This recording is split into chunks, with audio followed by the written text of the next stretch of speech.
Hi, I'm Edwin Yeves. Yeah, I am Jack. Surround. I'm here for a good time, not a long time. Ooh. So welcome back to 950 Club, and it's been a while.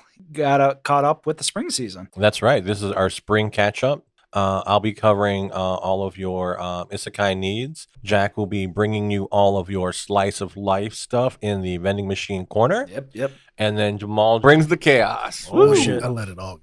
All right, so here goes my Isekai Round-up for this season, spring 2023. This season didn't leave me with a lot of... While the Isekai this season wasn't bad, there was nothing that I would say was phenomenal or like groundbreaking. A lot of stuff that's pretty normal for the genre. I'm excited for next season's Mushoku Tensei, Jobless Reincarnation Season 2. I'm really excited for that, but I will go through what we got this season, and I think that the best of the bunch was Kuma Bear Punch, Oh, yeah. which continued to give us the adventures of Yuna. Yeah. And so I think that was the best one in that it delivered the comfort, pretty silly stories that were pretty much continuation of the first season. Yeah, and from what you described, it's kind of like a combination of both Fury and a sense of bookworm. Yeah, I mean, you get her, you get the usual tropes of like, she's an OP protagonist in a bear suit. Yeah. And pretty much everybody is like looking for her help at this point because she's defeated so many monsters, and like her quest for like good food and better weapons, and like they did introduce a wrinkle of like the gods that we didn't see too much in the first season. Yeah. And it was just like a minimal wrinkle, which wasn't, I felt, really intrusive to the show. Pretty much, I think the main focus has been Yuna and Fina kind of feeling like awkward in these in these situations. But it's been fun. Like I had spoken to Jamaal about it because we were like thinking that something there would be a little bit more depth or a little bit more seriousness, something to pose a challenge for Yuna in a more serious way. And there wasn't, and that's when I realized, okay, this is going to be all comfort the entire way through. It is. Yeah. I mean, baking and friendship. No. that last episode, which I think was 10, kind of had that wrinkle where they went to The one town. the birthday party, Mm-hmm. and there was the dude that's like the royal family on the other side. Yeah. What was his name? Randall or something. Mm-hmm. And there seems to be a power struggle there. Yeah. So that'll be interesting to see. It seems like she's going to end up in the middle of this political struggle, Yeah. which adds a little something, a A little little conflict. wrinkle toward the end. A Yeah. little conflict, which is something that we've been looking for. That I think that the show needed too, because I mean, to keep it like this is its second season. Yeah. And it's great when you have your comfort anime, but I don't think that it manages to pull enough weight with the comfort the way like other shows would, Yeah. like Laid Back Camp or My Campfire Cooking Skill in Another World. Yep. I think those two managed to pull it off way better I than agree. this show. So I think it needs some kind of like, all right, you need some kind of gravitas to like make me stay and like to think like, oh, do I want to watch a third season? Yeah. Yeah. Oh, and Jamaal mentioned it as a surprise catch up in our previous episodes. And yeah, you at least been that interesting, at least for the second season. So that's good progress. Yeah. Yeah. Jamal liked it. I like it. Good. I like it's a good it. show. It's like Edwin said, it's a good comfort. Yeah. It's good for kids. I think we've spoken on that before too. Oh yeah, Like- this is totally like a PG safe show that Very safe. Any Very age. safe. Yeah. Any age could watch this and enjoy it. It'll be a good like starter anime for a kid. Yeah. most of the isekai this season aren't like crazy. There's some where it's like, whoa, what's happening? But nothing where I would say like, no, that's not true. I think Kuma Bear Punch is the safest of the bunch. Yeah. Let's dive into some of my. So Kuma is about the safest choice on this list. What's the Everything unsafest? else, well, no, it's not unsafe. Everything else was mid to trash. Okay. This season, really, like I'm like, okay, so I enjoyed the aristocrats' otherworldly adventure, serving gods who go too far. It's really cute. Okay. There's nothing really to separate it from all the other isekai shows like this. You know, he's reincarnated, like he's a 5-year-old, and then he realizes he's already OP. And then when he's granted his baptism at the age of 10, he gets blessings from all the gods at level 10. And it's like the highest level that any human has is like 5. Yeah. And that's usually from one god. And so the gods have essentially made him super OP. Mm-hmm. And so the way the show plays out is that he keeps doing these things that everybody's like, you shouldn't be able to do this for a 10-year-old. And so a lot of it is like that kind of stuff where, you know, he's like defeating SS class, and his name is Kane von Silford. And so he spends all his time defeating SS class dragons and like all kinds of stuff that he shouldn't be able to do. Mm-hmm. And so he gets noticed by the king, gets noticed by the lords and everybody. Turns out that he is that the first king of the empire was also a reincarnated Japanese citizen. Yeah. So he gets to meet him along the way, but then it becomes how inadvertently he keeps gaining marital prospects, fiancés. So are we diving into? Well, he keeps rescuing women. I was about to say, is it diving into harem territory? No, I mean there's some flirtations. Like they keep saying, "Dude, you're such a rascal. You're such a flirt," you know. Mm-hmm. And he's like, "I'm not trying." So I mean, there's some laughs in there. I mean, it's fun if you want to watch just something that's really just like not offensive. Yeah. But there's nothing there where I can say it's like, oh, this is groundbreaking, or you know, it's something for fun. You can get a few laughs, and that's about all I can say about that one. Yeah. Pretty run of the mill. Yeah, I mean, run of the mill, but I want to say cleaner than most, and the focus isn't on. There is some like, oh, these are my recipes and my creations from the other world type of stuff, but it doesn't overpower the show. So that's kind of cool. It's just him being essentially a misfit in this world and kind of like the hijinks kind of aspect of it, which I think is I think that's why I watched it a little bit more why I've watched it the entire way through is because they don't focus on, there's not this whole wish fulfillment thing going on. Yeah. Where it's like, oh my Lord. Yeah. It's a little bit more fun than that. And then let's jump into one that I think Jack would like. Why Renalia ended up at the Duke's mansion. I saw the first episode. Yeah, this one was interesting. It has a mystery twist. I like that. Well, you have those otome game isekai where they get usually into a video game world where, you know, the villainous, they usually end up as the villainous. This character ends up as the victim. Yes. Not only is she killed in the real world, she's about to get killed in the world of this novel that she loves. Luckily, she's able to use like insider knowledge from the book to like save her life. But then it's like, what now? Yeah. So she's like essentially blackmailed the Duke into protecting her from the guy that will kill her. It was the first isekai in a while. I thought like, man, what if that is a game? I wouldn't mind playing that game. So she was reincarnated into a book. Into the world of a book. Yeah, a Telltale game essentially. This is decent little twist. Yeah, it's different. Like I said, from usually they end up in the otome games, right? And they usually end up as the villain. Yeah, the heroine or the villain. This one, she ends up as neither. She essentially ends up as the first victim. Yeah, kind of like a non-playable character. But she manages to use, you know, like She's like, I'm gonna survive this.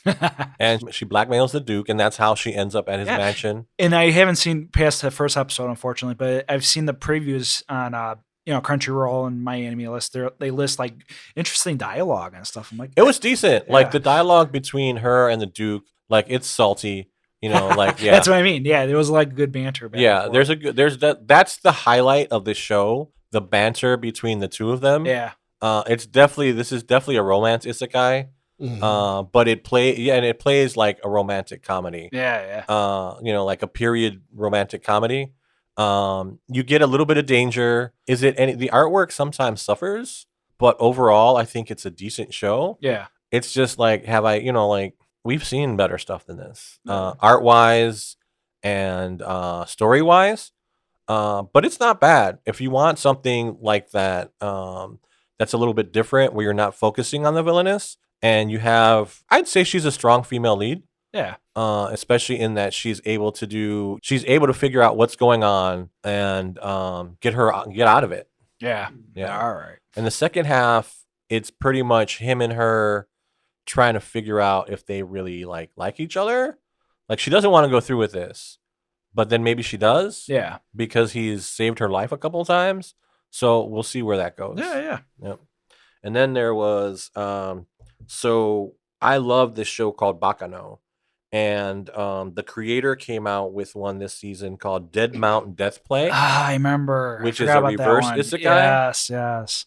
I do like Bakano too. Yeah. The setup was really cool.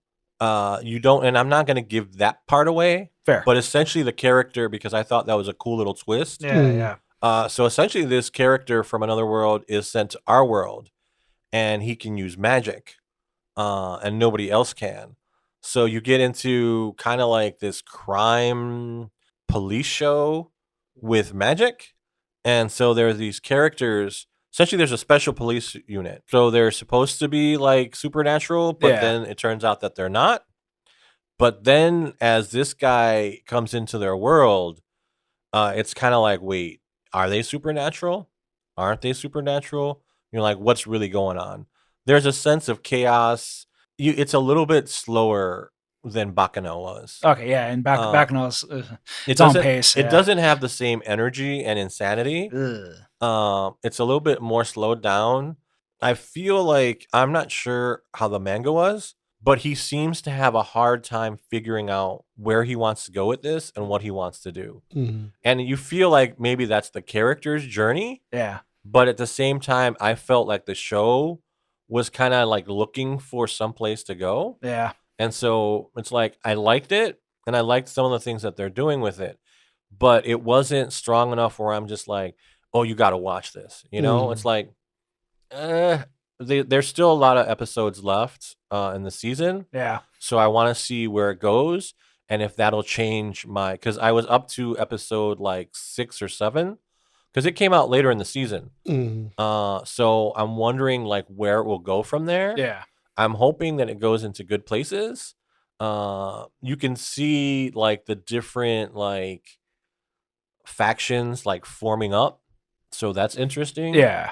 So it's not bad. It's not bad. It's not the worst thing this season, but like I wish there was a little bit more. Yeah. The steak needs a little sizzle. Seriously. Yep. Burn out the fat.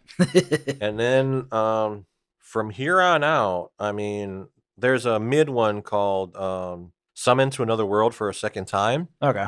So essentially it works on the premise that this guy was reincarnated into this world, this fantasy world. Then as his reward, he was sent back to essentially a normal human world. Yeah. He defeated the Demon King, he saved the world, and then he was just transported back to a regular world. Now he's been summoned back to that world, and it's 5 years later.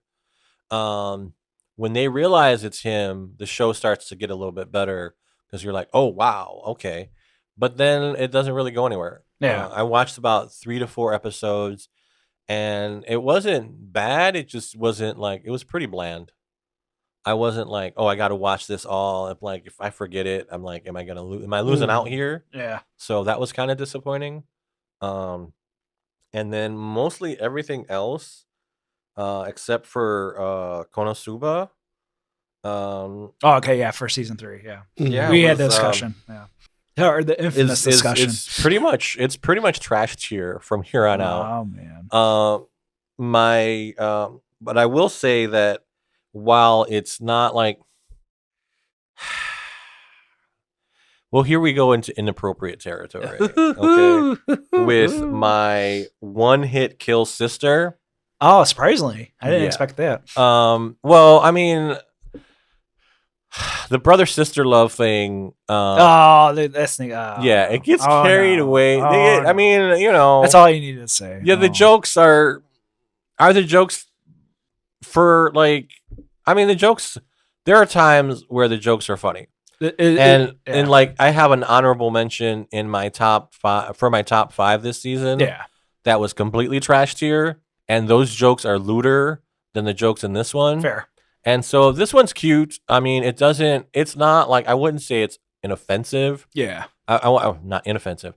I wouldn't say it's offensive, but if you're not comfortable with that kind of humor, it can kind of be like, okay, what am I watching? And I mean, it's a watchable show.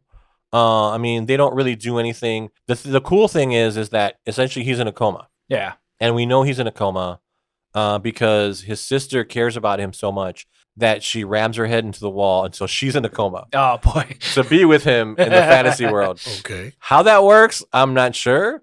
And then there's the cool twist of he's not OP in this universe. She is. She's absolutely like a beast. And is she naive about it? No. Oh wow. No. She knows she's like super strong. Oh man. But she doesn't care. The only thing that she's grateful for is that these powers let her defend the brother that she wants to hug and or fondle or grope or whatever. Yeah. Yeah. So yeah. All right. Yeah. And then they introduce rivals. There's one of the Demon Lord's lieutenants who is essentially becomes another sister to him. Yeah. Yeah. I mean, You can't get away with it. You can't the get away title with it. says it all. You know what? I can't even be mad because, side note, I was on like Instagram. Mm-hmm. Was it last night or this morning? Huh? And I saw some story where some lady was dating her son.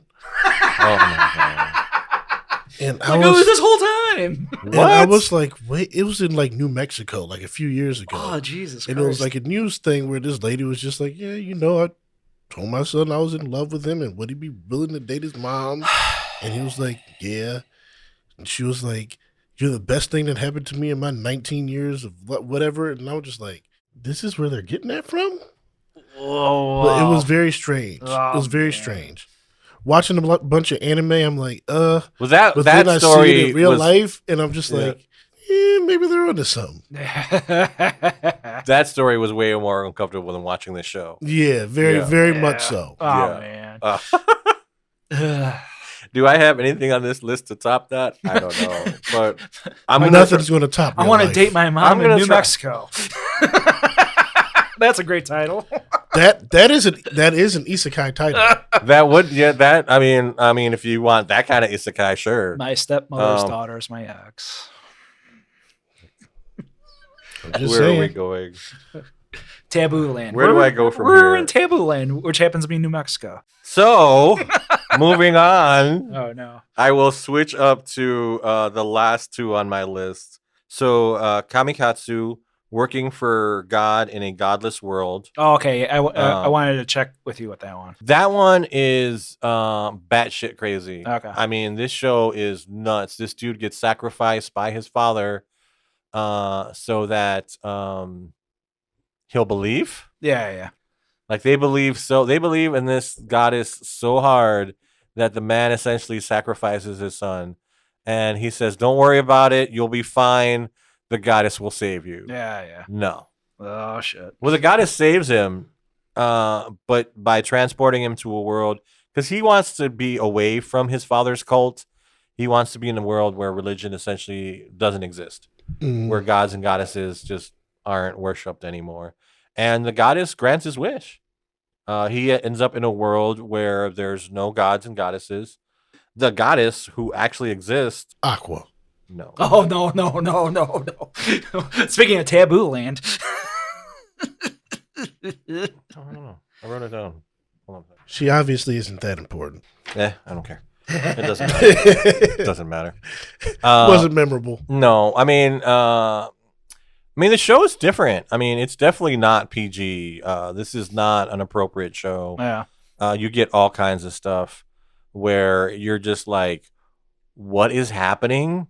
But it doesn't get to the point where it's like I'm not gonna watch this anymore. And it was like I came back each episode just to see what kind of insanity they had come up with, and it was kind of fascinating to watch him essentially lead these people. So essentially, it's just kind of an examination of what religions are and how they attract people. Okay. Huh. And that was kind of like, okay. Huh. Or reverse Hell's Paradise. Okay. Well, you remember, what was that show about the animals? Oh, the Ark? Heaven's Design Yeah, Team? yeah. Mm-hmm. It kind of feels like that, Okay. but with a story instead of like, they're just being the design team. He comes up with these crazy ways. And the show is definitely like perverted. I mean, it doesn't like there's no full on nudity, Mhm. but there's like one of the characters is like obsessed with like all kinds of shit. And you're just like, oh my God, what? But it was crazy enough where I'm like, all right, I'll watch this train wreck to see where it goes. Yeah, yeah. Yep. And at least it was funny and thought-provoking, where my last one that I'll be covering for the season wasn't. And it is called I Got a Cheat Skill in Another World and Became Unrivaled in the Real World too. The longest title. The longest title and probably the most wish fulfillment. Oh my God, dude. This one was like, this had me cracking up. So this dude, and it was by the guy who made Fruit of Evolution. I don't know. No. Yes. Oh, no. Yes. I don't know what his obsession with taking fat protagonists and making them super skinny is like. That's like his OP. Like, it's like, all right, you're a fat guy that everybody teases in this world, but you're going to be Kirito in another world. And look on Jack's face. Oh, no. The look on Jack's face. This doesn't go to Sword Online levels. No. But Sword Art Online levels. It's that show that we describe in one where we're like, we're not. No, this isn't us. No, well, I watched this show You because still watched it, though. I did. I still give you kudos. A, I did it for the podcast, and B, it was another one of those shows, and there was a lot of shows this season where they were just train wrecks. Yeah. And I'm just like, I can't look away because I'm like, how bad is this going to get? Yeah. And because every show was more ridiculous than the last. And it actually, by the end, it starts to get like its humor. Yeah. It starts to find its humor in his OP abilities, where like there's a sporting turn. So in the third episode, he gets to be a fashion model because it's isekai. So of course, fashion model. Isekai scream fashion model. It's like, what? Yeah. Okay, so let me backpedal a little bit. Let me back up a little bit. So he's this fat chubby kid. He gets beat up by these guys. He's trying to protect this girl, and he ends up getting beat up. At least has the element. Yeah, he gets beat up, and he goes back to the house that the grandfather left him. The grandfather loved him. His family hated him. They were perfects, so they hated him, and they were even more pissed at him because the grandfather left him the house. So he's in the washroom, bawling his eyes out, punching the wall, and that's when he realized the wall moves. There's a door, and so he goes down in there, and he finds like all this weird stuff in his grandfather's in this secret room, like fruits, vegetables. No, like weapons. No, I'm joking. Oh no! Oh no! If you know what I mean. Oh, Taboo land. Those poor fruits and vegetables. Taboo land. They're never gonna be right again. So he opens the door to another world and finds essentially a house in the middle of the forest.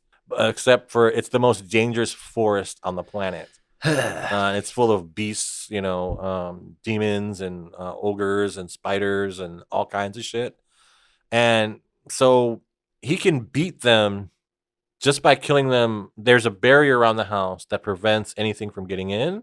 So essentially, he can just stab them from inside of the fence, and he kills them. And so he levels up like that and gets skinny. He gets skinny, and he gets taller, and he gets handsome. And I'm just like, what the? I'm like, are you kidding me? It's one of those fantasy type. Oh yeah, it's so wish fulfillment. Then he leaves, and he gets picked for like the top school, and then he's a fashion model, and then he saves kids from a fire. It is absolutely ridiculous. Oh man. The last one where he evolves, there's a plot to kill the princess. It's convoluted.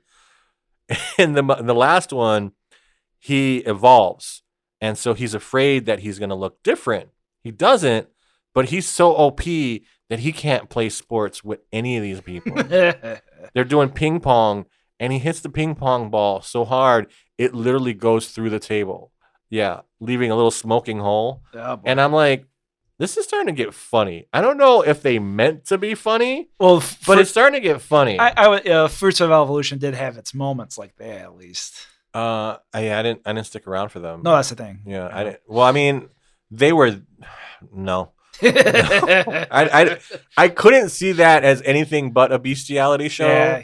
I just couldn't. I tried with that one. I mean, I think I watched 4 or 5 episodes, but he already had a gorilla girlfriend, and then a donkey shows up, and I'm just like, I'm done. It's just like Clerks too. I'm done. That would have been too much for me too. I'm done. I would have checked out. I'm done. I'm like, I didn't want to see this show in real life. I don't want to see it in anime. Like, I'm okay. And that's it. That's my Isekai Roundup for this season. Well, you still sold me, even though it was a weak season. I mean, they weren't. It wasn't the best of the bunch as far as Isekai, especially considering that the last few years, I think that we've had some really good ones. Yeah, and there's like Mushoku Tensei, for example. Like, okay, this is like God tier. Yeah, I mean, I think that show will actually lead to more Isekai, not less. Very much so. But this season, I didn't think was particularly strong, but I didn't think that the shows were all bad. Yeah. So, I mean, there's enough there where you can, if you want to go watch them, it's there. But like, they might not be as memorable as some of the shows from previous seasons. Well said, Edwin. But you got some heavy hitters next season. Well, yeah. Just like we've been talking, Mushoku Tensei by itself. Summer will be more kind. I mean, to find out what happened to everybody, I'm like, sign me up. It's like Goblin Slayer Eris. Mm-hmm. Yes. I was. That short was kind of disappointing. I liked it. I liked it too. Yeah. It was not what I was expecting. It was a complete departure from the show. It was a departure from the show, and I think it sets up a future rival for Rudius. Yeah. Oh, for a second there, I thought you said Goblin Slayer. My mistake. Oh no, Mushoku Tensei. Yeah. Mushoku I mean, she was essentially a Goblin Slayer in that little OVA. I like that one too. Okay, the Goblin Slayer. But I wanted it to be like a little bit more like crazy and fun. Yeah. And it was a little bit more plot heavy. Yeah. Then they introduced an entire new character. It was a crossroads moment, and I thought that was kind of clever. Yeah. Well, for her, I mean, but I think introducing that character, I don't know why they didn't include that in the regular season. Yeah. I don't know either. Yeah, because I thought like, oh, this might be important later on. We'll see. So why make this like a DVD exclusive for so long? Yeah. Yeah. Right, and that ends my Isekai Roundup. Thank you. It was really good. Thank you. All right, now over to this quiet little corner, the slice of life vending machine corner. The haunted slice of life vending machine corner. It's inspired by Toradora. Oh, every slice of life has a vending machine corner. In Jack's slice of life vending machine corner, the spring season of 2023, we have romance. A lot of romance. Yeah. A lot of romance. Yeah. Pretty much, I think, every slice of life this season. Except for one. Okay. I would consider that one like more of the comedy side per se, but okay, we'll leave that as a teaser. But nonetheless, because it's so stacked, mind you, these are about 9 or 10 slice of life shows. Yeah, there was a lot. One I will give a quick shout out towards Yuri's My Job. That one's actually kind of cool. Okay. I saw the first 2 episodes of that one. I won't. It's like one of those ones where I can't even describe it right now.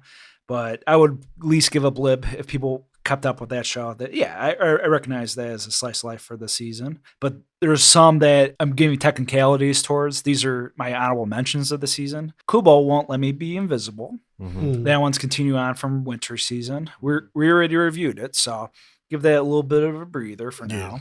But it is one of the best shows of this year so far at the moment. It's really good. And the second half involves more with Kubo with her friends and family. But yeah, nice steady pace. Picked up the manga. Yeah, Ichi. And I've read every, like, I was so enamored with this show that I picked up, I've read every volume that's available here in the States. Yeah.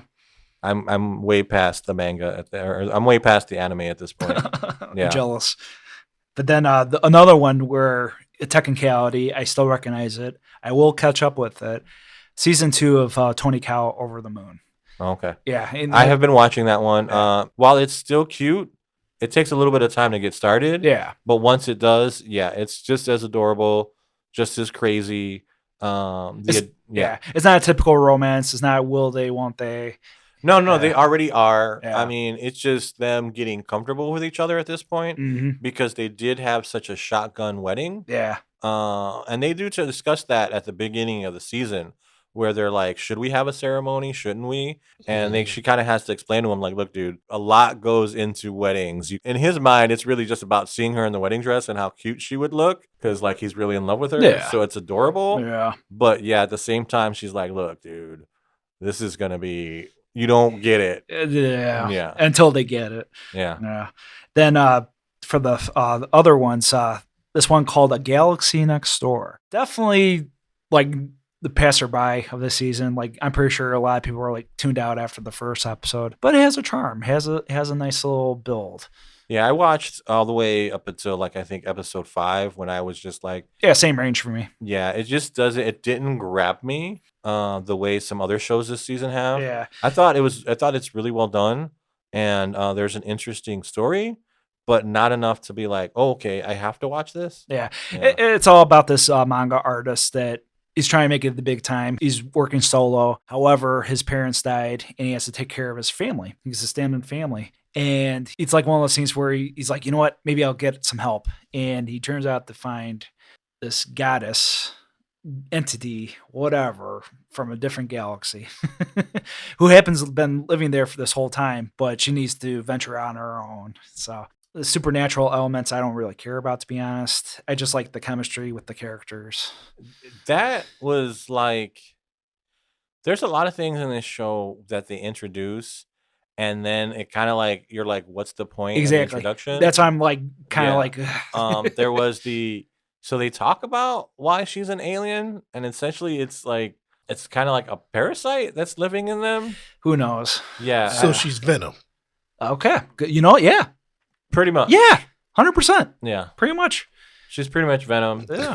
But not destructive, but she's just trying to understand this world. That doesn't really it plays into the story, but then it doesn't. Because she turns out to be a great assistant. That's the cool part. Well, see, that's the thing too. Yeah. It's like she's got like they could have there's way too much going on in this show, and not enough like there's an apartment building where he has his tenants. That's like 90% of the show. But that's not even like. Yeah. They have nothing to do with the show. Exactly. And I'm like, there's so much setup and no payoff, and it doesn't make it a bad show. It's just it's a turn off your brain show. The art is gorgeous. It is a turn your brain off show. But my thing is, it's like, why did you put so much effort into like putting all this stuff in here? Yeah, this universe. When it doesn't really, there's nothing that makes it like, they can't be separated. Because now they're like space engaged. Exactly. But then it's like, okay, if you're space engaged and you can't be separate, you live in the same house. Yeah. She's living in his apartment building. And how much are they going to be? There's a lot. See, no. You're just even like connecting it all. It just, no. No, it just have them like manga artists needs help. It doesn't gel. None of the parts of this show gel well enough. 1 and 2. Don't introduce a bunch of stuff if you're not going to tie it all together. Precisely. Well, I mean, it runs through the show, but like it doesn't affect like their relationship. Mm-hmm. It doesn't affect him. It doesn't. Well, it just you're like, what? Yeah, no. Yeah. It's definitely the most confusing in the bunch. Yeah. But that leads me to my final cutoff. Not my top 5 for the season, but what I've seen so far. pretty impressive. It's Insomniacs After School. See, you know what? That's one that I actually wanted to watch. Okay. I think you'll like it. But with my rationale of why I've been so hesitant with the show, why I haven't caught up past 5 episodes at the moment, it feels like it could have been a movie. It's like one of those things where every time I engaged in, I'm like, okay, it stopped. I'm like, It's one of those. Yeah. The artwork and everything. Artwork's tremendous. High beautiful. Dive. Yeah, High Dive, for some odd reason, makes that quality really pop.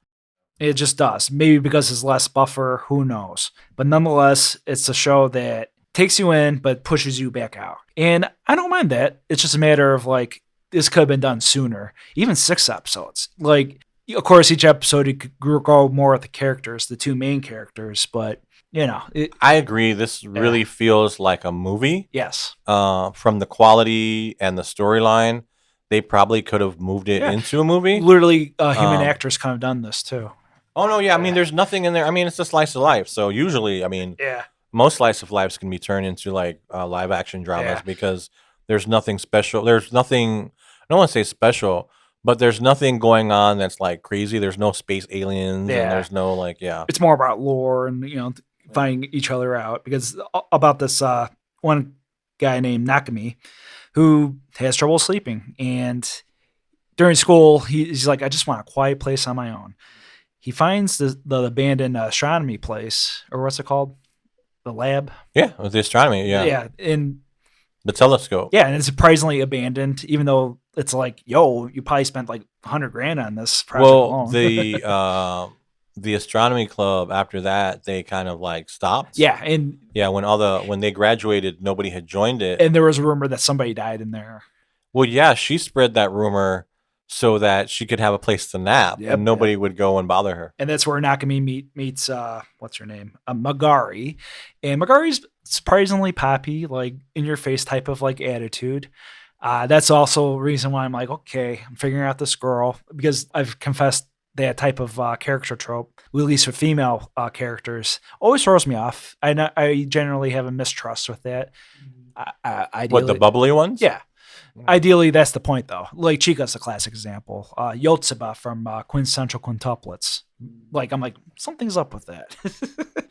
It's usually a facade, usually a face. Well, I mean, if we go back to Toradora, Sometimes, yeah. I mean, I think Toradora is like the main example. Horimiya, what's his name? Aku. Yeah. Yeah, I mean, they put forward that face when they're not. Well, yeah, he put forward that face, But I would say she's definitely has her own twist on it, and I don't demean it. I don't dismiss her because of that. It's just early goings with the show. And from what I've seen with my anime corner, my anime list, rankings generally high. And even though I'm in that camp of like, people like it. I think just solely from the artwork and the storyline and their relationship, I can see why it's so high. Yeah.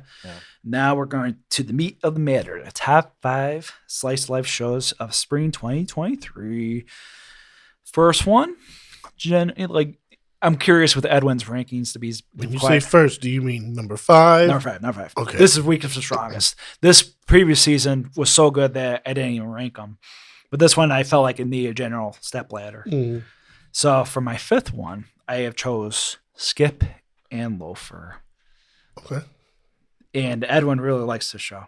Yeah. And it's one of those shows where, similar to Insomniacs, if I would have taken it in a different approach. This one, I wish I would have read the manga, because something about the manga being high selling, like I knew it was a high seller for years, and all of a sudden it becomes a show, you're like, okay, should I start with the show or should I start with the manga? It's usually that dilemma. But going in, I was pleasantly surprised. The acting's pretty good, and it carries on from there. It's all about this country bumpkin, and her name is Mitsumi. Mitsumi is like the ultimate overachiever. Like, she's top of her class in grammar school. The problem is that she lives in the boonies, so her classes were relatively small, about 6 students or so.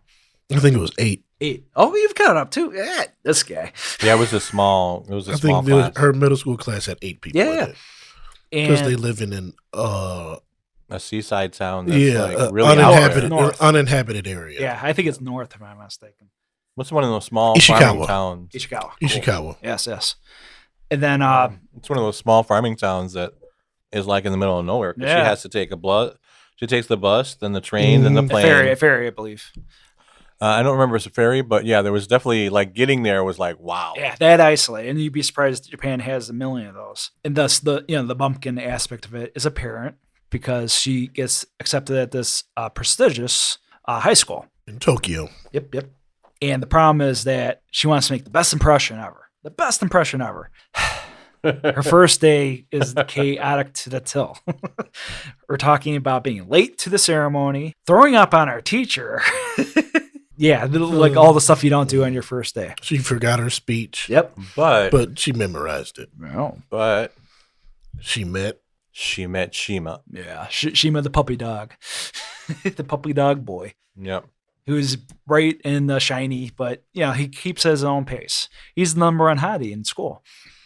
The thing though is that he's taking a liking to Mitsumi, so that's where he started like the slacker. Like he doesn't really care about anything. No, he's a loafer. Yeah, and lost a loafer.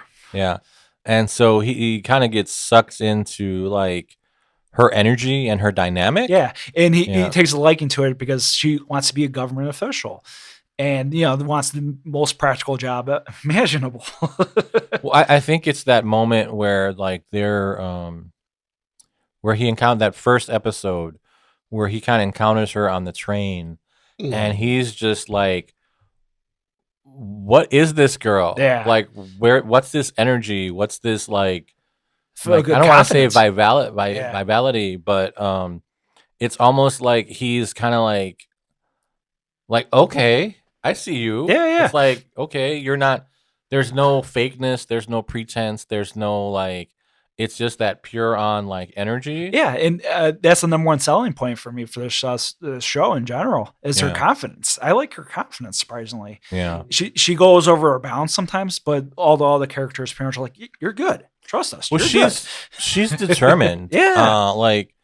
She has her goal. And I think that too is part of one of the things that attracts Shima to her. Yeah.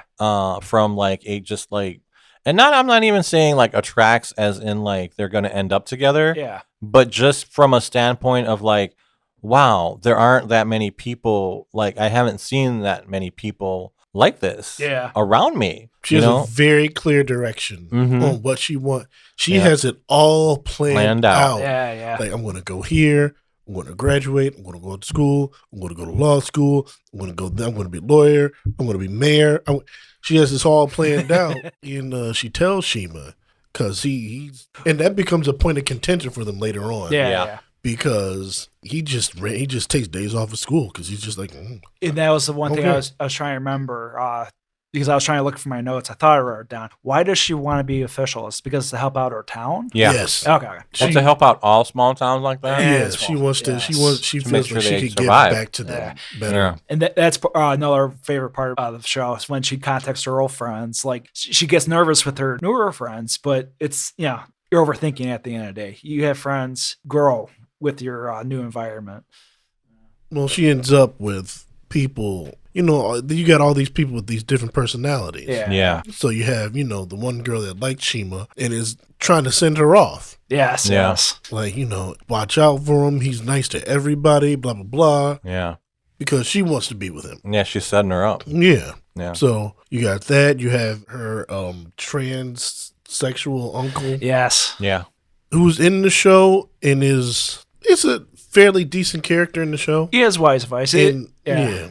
He's similar to the mom in Toradora, kind of like the, just have fun, go out. Not as bodacious. Not at all. Because when they don't have the same energy level. Yeah. And But something about it. It's something gets her going. Because the uncle hears about Shima so much. And then when they ended up going to the zoo, that was my favorite episode so far. Yeah. Oh yeah. That was really good. He's like, I'm going to do this, and then the red-haired girl, she's there too. Yeah. Rival. Yeah. Her and the uncle hanging out was like, it was so funny, but it made so much sense at the same time. Yeah. And like, I like their like friendship going forward. Like, because she's even like, when did you get so close to my uncle? Yeah. At one point. Yeah. Well, when they're having that slumber party and she tells her, look, making real friends at your age is hard. Don't miss up this opportunity. Exactly. And so I thought that was like, this show has a level of sophistication. Yeah, in the wise emotional sophistication that not only for Mitsumi, but also the side characters, like the the actor guy. they're all interesting. Yeah. He's the most annoying, but at the same time, it's like, I get it. You know what? I respect you for that. Yeah. I think it's also a show that's kind of like you said about Comey Can't Communicate, and that it feels like little comic strips. Yeah. Little instances. Yeah. So This one, I think, isn't as disjointed as Comey, and it's not played entirely for laughs. No, it's all about Mitsumi's There's rise. definitely it knows exactly what it is. Yeah. It knows exactly what it is. Yeah, it's a 5, and I'm not like saying it's a 5 forever. I've yet to finish the season. No, it's a 5 on your list, and that I'm not gonna argue that with you because the seesaw. Well, I think technically it should be higher on like all of our lists, but because I know for me personally, because I think it has one of the best friend groups. Yeah, similar horror media. Yeah, I think it has one of the best, most developed. Yes. Friend groups this season. In a while, up to horror media and bottom tier. Yeah, I can agree. Yeah, I think it has one of the best friend groups. But for me personally, I think that some of the other shows were stronger. But that's my own personal reasons. Yes, I'm in the same boat with you. It's just like that little extra spark. Yeah. And speaking of which, that will lead to our number 4 for my list. And like I said, this is like a seesaw thing, and this one I'm like kind of torn, but at the end of the day, I really like it. It's Loving Yamada at level 99 or 9,099, 999. I stumbled at that one. Yeah, it's not an easy title. No. Okay, so this is technically the most adult show, quote unquote, but its own spin on it. Let's put it that way. No, I totally agree with you. I wasn't expecting it to be. Yeah, it would be this grounded too in a weird way. I don't think they're breaking any ground here. Well, but I like that Akane is kind of like the focus emotionally. Yeah. But then we get Yamada's emotions as well. His unique emotions. Yeah. So we're starting to see like, okay, like she's been hurt before and she's not really sure what she wants to do with this. She's not really sure where this is going. Other people essentially want this to happen, but I like that both of them are A, kind of clueless, and B, trying to figure out how they feel for each other. That's the thing, and that's why it becomes grounded. Well, Well, because it's like you don't have the will they, won't they? It's pressure. It's more like I'm not even thinking about will I or should I? Or right? Yeah, that's the vibe. I'm just trying to figure out you. Yeah, it's not like Yamada's a lot like, oh, I wish Akane liked me. Yeah. And Akane's not like, I wish, Yamada liked me. It's like, I like how they get embarrassed about it. And I like how they're not sure about it. And they're like, what's happening? Yeah. What are we doing? Yeah. It pretty much is all about this Akane, who she just got broken up. She was dumped. And she's Nasty crestfallen. style. And she's crestfallen. She's like, what do I do with my life now? That type of moment. Her ex-boyfriend introduced her to this game called Forest of the Savior. It's an open world MMO where she has her avatar and basically levels up with the guild, similar to World of Warcraft. And it's kind of like at this point she doesn't care for the game that much, but she gets back into it. I think her friend convinces her just to have fun with it. Well, I think going to the game meetup, and meeting Yamada, I think that's what kind of like kept her in the game. Yeah, and that's the one thing that threw me off. Like Yamada's like level 9,999, like high as can be. Why is he in that small guild? Well, because that's in his other games. Like he's like he does a lot of first-person shooters. That's right. Yeah. Yeah, and so that's where most of his time. He only joined this because his friends were in there. Yes, good call. Yeah, his high school buddies in there, and his high school buddy's sister. Yes, that's later part on. of the guild. Yeah, because I initially don't remember why he was there visiting Akane. No, he wasn't visiting her. They met up like her ex-boyfriend. She went to that meetup trying to impress her ex-boyfriend. In the real life, yes. Yeah, and then she ends up bumping into Yamada. How she ends up in Yamada's guild, I'm not sure. Yeah, okay. That I don't remember. Yeah. Yeah. But basically, like, they first meet virtually, and she's like, yeah, he's kind of a jerk. I hope I never meet him. She meets him.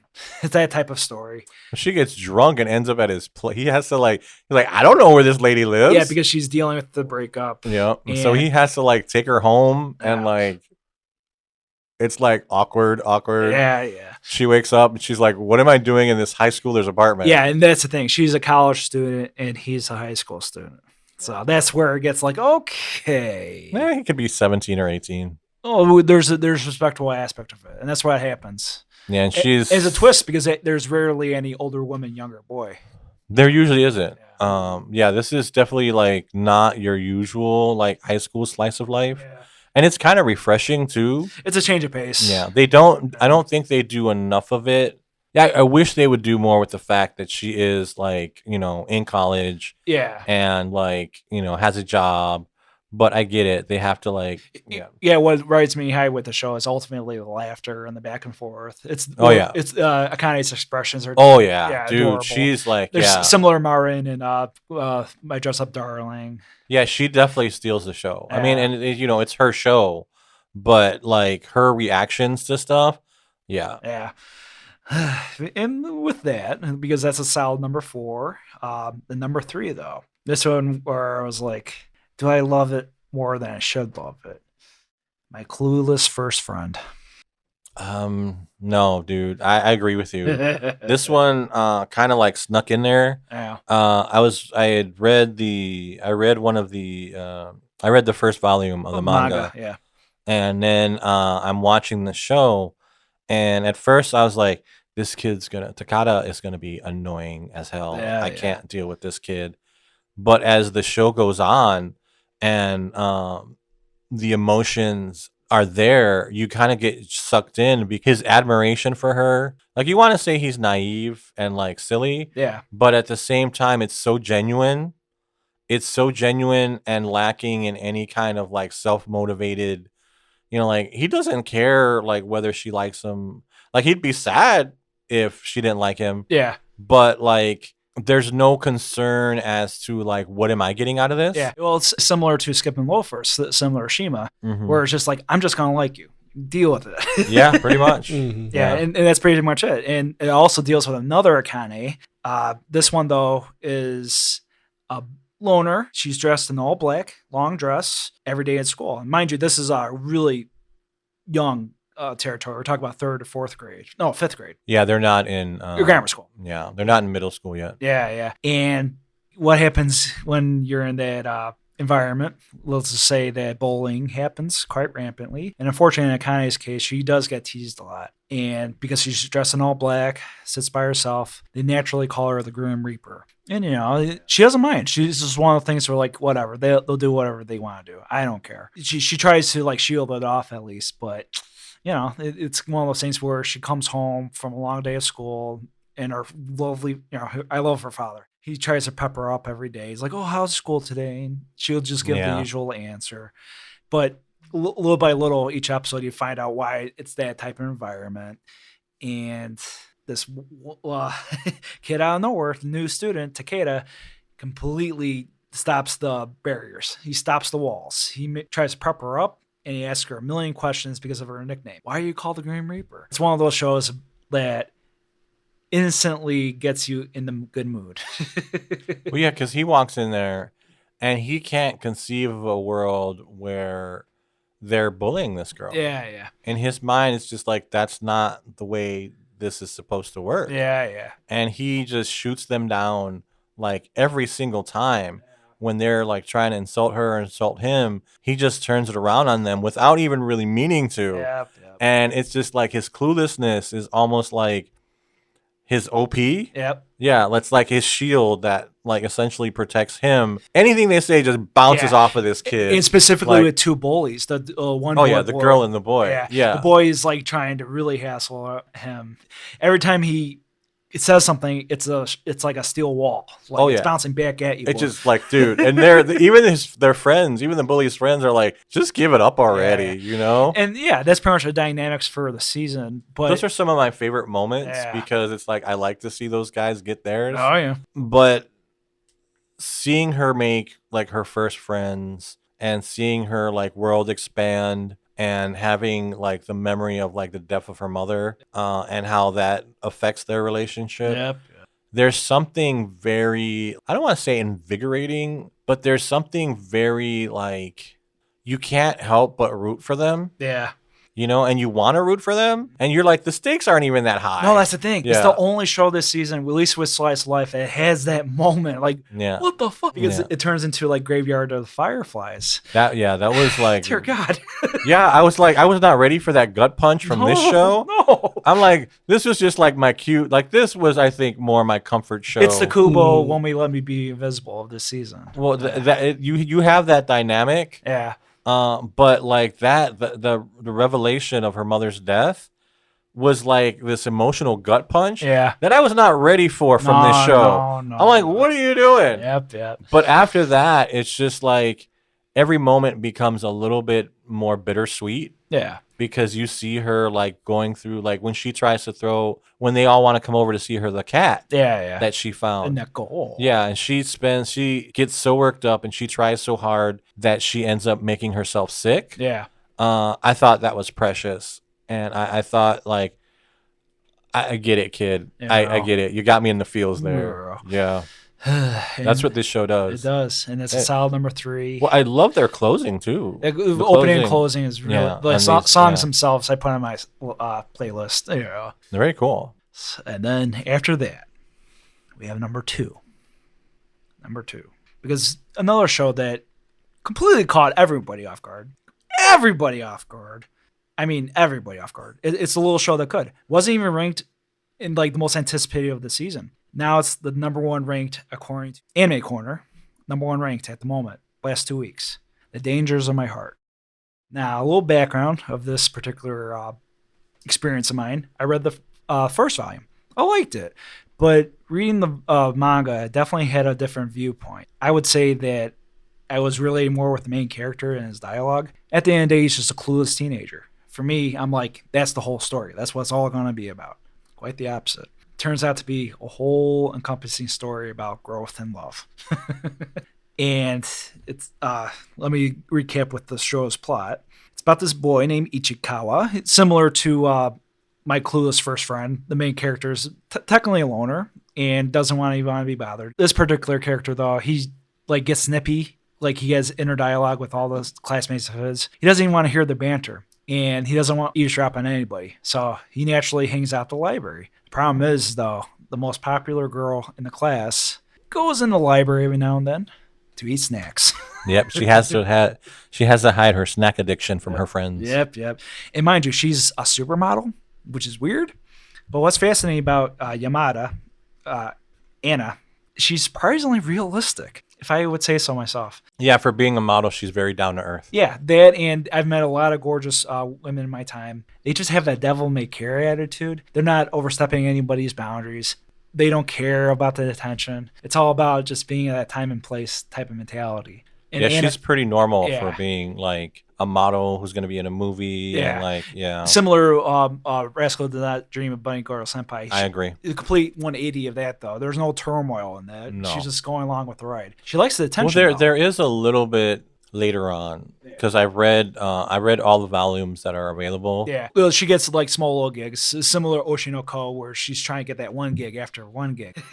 But ultimately, the whole focus is, of course, with Ichikawa and his rationale with Anna. Because with his inner dialogue, his angsty dialogue, there's snippets of interactions that he has with Anna that turn out to be, you know what?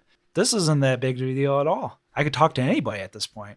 This show is one of those bait and switch shows. The ultimate one, at least for this category. Yeah. I mean, it starts out where you think that you're like, is this going to be one of those shows about murder and death? And that's where I go back with the manga, because there's this scenario or a situation where Ichikawa sees Yamada being hassled by a guy, and he's trying to pick her up like, hey, cutie, what you doing after school?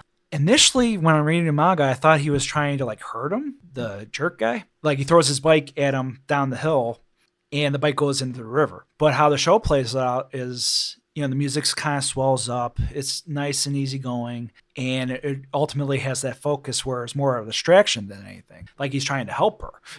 Yeah, he was. But because of the angsty dialogue, I was like, that's not good. Well, they started out and they kind of like they're kind of like making you think that he's essentially a homicidal killer. Yeah. Similar yeah. light in Death Note. Yeah, ultimately. And then you realize pretty quickly that he's not. You're just confused. Well, he's just like you said. He's an angsty teen. Yeah. Who doesn't fit in. He's a little bit, I'd say, emo. Yeah, emo. Yeah, he's an emo kid back from the 90s. Wears all black. Oh yeah, he's got the whole like the skulls and the spikes. And, Even like, Yamada finally brings it up. yeah, like he's an emo kid. I I don't know why this show like got inside of my head and my heart and was just like, I felt such a connection to that kid. Yeah. Like, man, I'm like, that was me. That was me. And yeah, I relate too, mainly with, like I mentioned, with the beautiful girls. You'd be surprised that as long as you talk to them, it's watching his path and growth over the course of the show to the point where he's like, I can't stand any of these people. I want to kill them all. I can't deal with this. To like, like maybe they're not so bad. So like maybe I can deal with this. Maybe they're not making fun of me. And then stepping back and saying maybe they are making fun of me. And then realizing that, wait, not only are they not making fun of me, they want to be around me. Yeah. And not only do they want to be around me, Yamada might actually like me. Yeah, that too. And it's also that's the journey of the show. It's a similar trajectory with Kubo Won't Be Invisible, where the little girl has this innocent crush, but it's a matter of her stepping over the boundaries. In Anna's case, it feels like more like, yeah, we're cool. Whereas Kubo, it feels like there's a distance still, which is fascinating. So, yeah, the progression of the show is... Yeah, there's definitely not that distant. That distance isn't there. Yeah. And you can see it, like, melting away over the course of, like... You could see, like Yamada kind of, like, growing on him. Yeah. Because he's there for her. Like, he's like, what are you doing? Yeah. Like the scene where like she gets hurt and he's under. Wait, did this even happen in the show yet? Or you can tell, that's pretty well. She gets hurt and she's spoiler bleeding. alert. Spoiler alert. They're all spoiler alerts. This is the catch up, guys. Yep. So he's underneath the like. He kind of like does this weird thing where he follows her. Okay, yeah, it's Maga. Yeah, into the. Well, she gets hurt. She gets hit in the head with a basketball. Yeah. So she's bleeding from her nose. Oh. And so he like kind of like wants to see what's happening. And so he crawls underneath the bed. And so she's hurt and he starts to cry. And that's the moment where he realizes, wait, do I like her? Yeah. It's that type of show. Trust us. Like if you haven't caught up with that show and you want to see why it's number one ranked, it's that much of a satisfying. It gets you in the feels. It does. Yeah. Now finally, my number one, and this is not a shocker for my friends here. It's not a shocker because if you've seen the show, even a blip of it, even like seeing the front cover of the manga, this is Jack 101. Otaku Elf, number one for the spring 2023 season.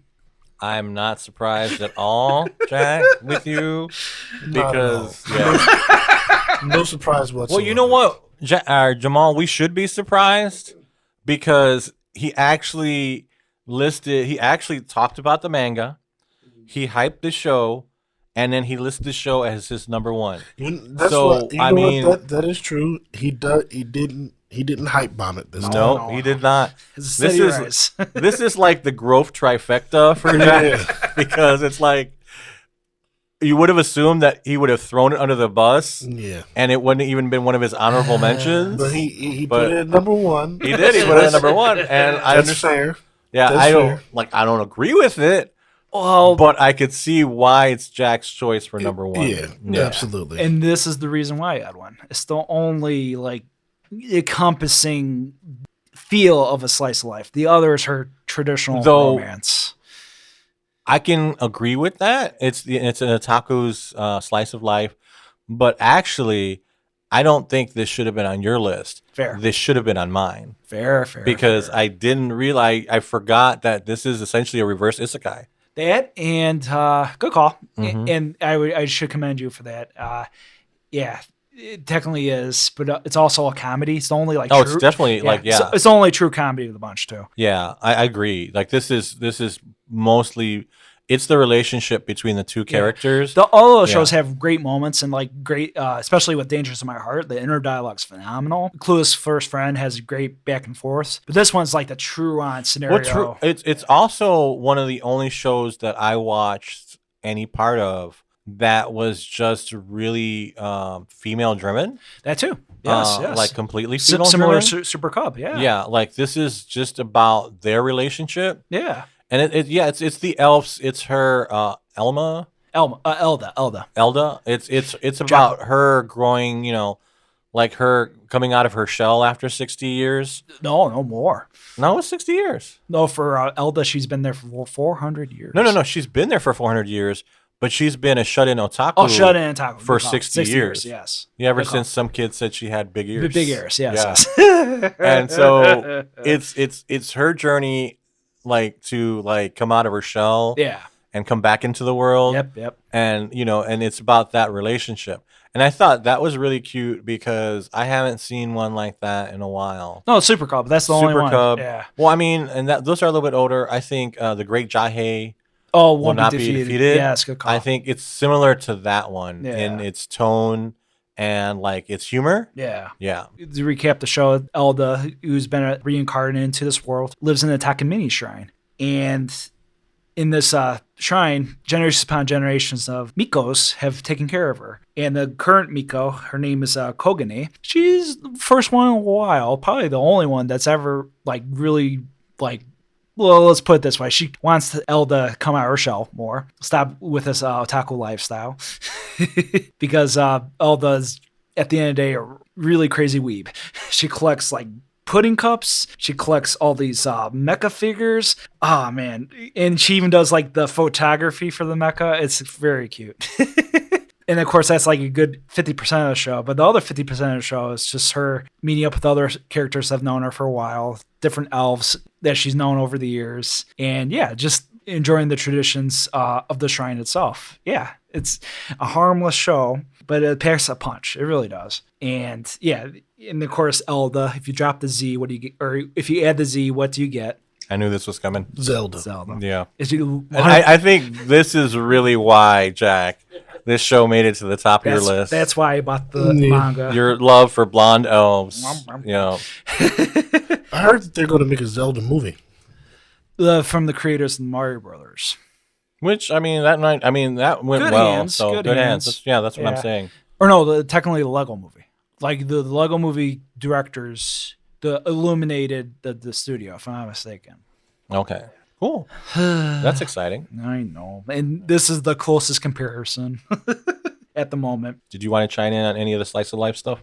Nope. You saw Skip and Loafer. I'm surprised about that. That was one of your shots. Skip and Loafer. All right. It's a good show. Yeah. I saw Skip and Loafer. And for all I know, all these shows that we mentioned, they could be top 10s at the end of the year when it's set in stone. We're up to episode 9 and 10 range. So give it a little bit of a breather for now. Yeah, you never know where it's going to end up. Yeah. Yeah, the season's almost over. A lot of these shows are building to their climaxes.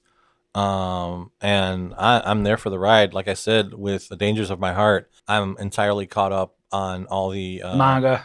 Yeah, all the manga available in the States.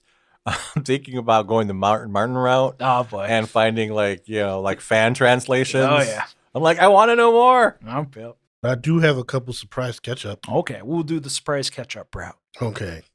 So my first surprise catch-up will be Buddy Daddies. Buddy Daddies. Woo! That was really good. It was a good show. Speaking of early favorites, that one sneaking into the top 10 range for a lot of people I've seen. Yeah. Yeah. Well, it's so well done. Very. Very entertaining. Mm-hmm. So well drawn. Yeah. And the relationships between the characters are really, really strong. Yeah. Yeah, it's a good show. If you need to fill that Spy Family itch, Yeah. just go and watch Buddy Daddy. Yeah, and the Spy Families until fall, not summer. I think they're doing the movie. Yeah, the movie Yeah. in fall. Wow. But no, I completely agree. If you're looking for that Spy Family fix, but a more modern take on it, Yeah. then Buddy Daddies is definitely the route to go. Yeah, that kid is adorable. Yeah, it was a good show. It took me a while. Really? Yeah. Well, Well, she can. I mean, they get annoyed it's by with her. the voice, but only with the voice. Yeah. I know they get annoyed by her, but by the end of it, I mean, like, that's their kid. Yeah, with that one dramatic episode that finally had a good turn, where what's his name, the blonde guy, that had his flashback episode. Oh, yeah. Yeah, basically they had a moment where he was super serious with her, and it was like, okay, oh, you feel for her, like what's going on with her. Yeah. Yeah. And then the mom kept trying to come back. Yes. The mom was a piece of work. Yeah, she was a piece of work. Absolutely. I'm trying to remember where she was introduced. A little bit later in the season. Yeah. Yeah, she was the lounge singer. Yeah. Yeah. She did what a lot of people do, and it's just like, all right, I want my kid back. I'm better now. I want my kid back. And they're like, no. We don't know you, lady. Yeah. But, the kid is a kid, so she naturally wants to go back with her mom. Yeah. It took you on an emotional ride, but it was still fun. Well, there's enough action. Like, they do spend a lot of time focusing on their relationship with the kid. Yeah. To the point where it's like, you're like, are they going to go back to their normal lives? But there's enough action and adventure and laughs where it's like, yeah, like, watch this show. Yeah. Yeah. Yeah. It was far more, is more violent than Spy Family. Yeah. Oh, especially the beginning, the first episode. I felt like it was like Die Hard. No, I mean, the end too, because, the black-haired dude. Well, they kill her dad. Yeah. Yeah. They kill her dad. Yeah. And then you have the one who's supposed to take over the syndicate. Mm-hmm. And his dad is like, all right, you've had enough fun out there. It's time for you to come back. Yeah. Come back. It's time for you to take over. And he's just like, no, I don't want to. And now they're fighting the syndicate, basically. Yeah. It's like, you don't have a choice. Yeah. It's like, you don't have a choice. So it's they managed to weave in the story with the kid and this bigger overarching thing of, like, it could be 3 Men and a Baby meets John Wick. Yeah. Yeah. It really could. It's like, you're like, and I don't say that in a negative way. I say that it has the best qualities of those two properties. Yeah. Where it's like, you have these guys straddled with all of a sudden, like, they're living the John Wick lifestyle, and then all of a sudden, like, oh, here's a kid. Yeah. And dare I say, I do like it a little bit more than Yakuza's Guide to Babysitting. Same type of energy. Yeah. Whereas I don't like. I can get the comparison. Yeah. I don't think that they have the same vibe. No, that's the thing. Yakuza is more of a drama. Yeah. Well, yeah, Yakuza is more of a drama, and it's more of like a redemption. Yeah. Arc. It's like Man on Fire. Yeah. Definitely. I can definitely see that comparison. Yeah. The focus is definitely more on his transformation. Yes. And like their relationship. Yeah. Where Buddy Daddies, I think, is a little bit more for the laughs. Yeah. And the action. Oh, yeah. Absolutely. 1 and 2. Yeah, but Buddy Daddies, I think, would make an amazing American film. Oh, for sure. Yeah, I think so. I think too. people would love to like be like, "Oh, 3 Men and a Baby meets John Wick." Yeah. Sold. We're making that now. We're copyright 950 Club. There you go. It would work. Yeah, It would I work. completely. Yeah. This could be. Michael Bay. Fuck Oh, off. No, No. thank you. No, thank you. No. This is ours. Yeah, no, I'm no. I mean, he did direct Bad Boys. Yeah, that's ours. But like, I could see I could see this being like, I think this would make a good property to like, yeah. Yeah, and they wrapped it up in the season. So And you caught up relatively fast. That's cool. yeah, I mean, Well, it's easy to watch. It's an easy watch. It's a very easy watch. So yeah, Buddy Daddies, you guys recommended it. It was a good recommendation. What was your favorite moment?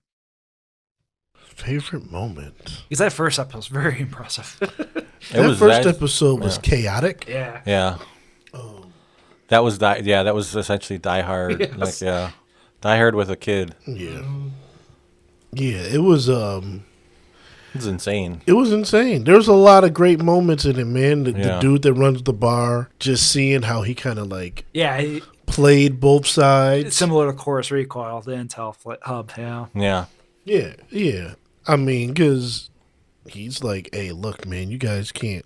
I'm covering you taking care of this kid as long as I can, but you guys got to get back out there. Yeah. And, watching how they kind of work it out and you see them growing each day. The funny moments where, they eat like trash. And he's trying to make these nice full course meals, and they're just like, just give us cereal. Well, they were so... The dynamic is really interesting. When I think about it. His partner is essentially just a man-child. Yeah.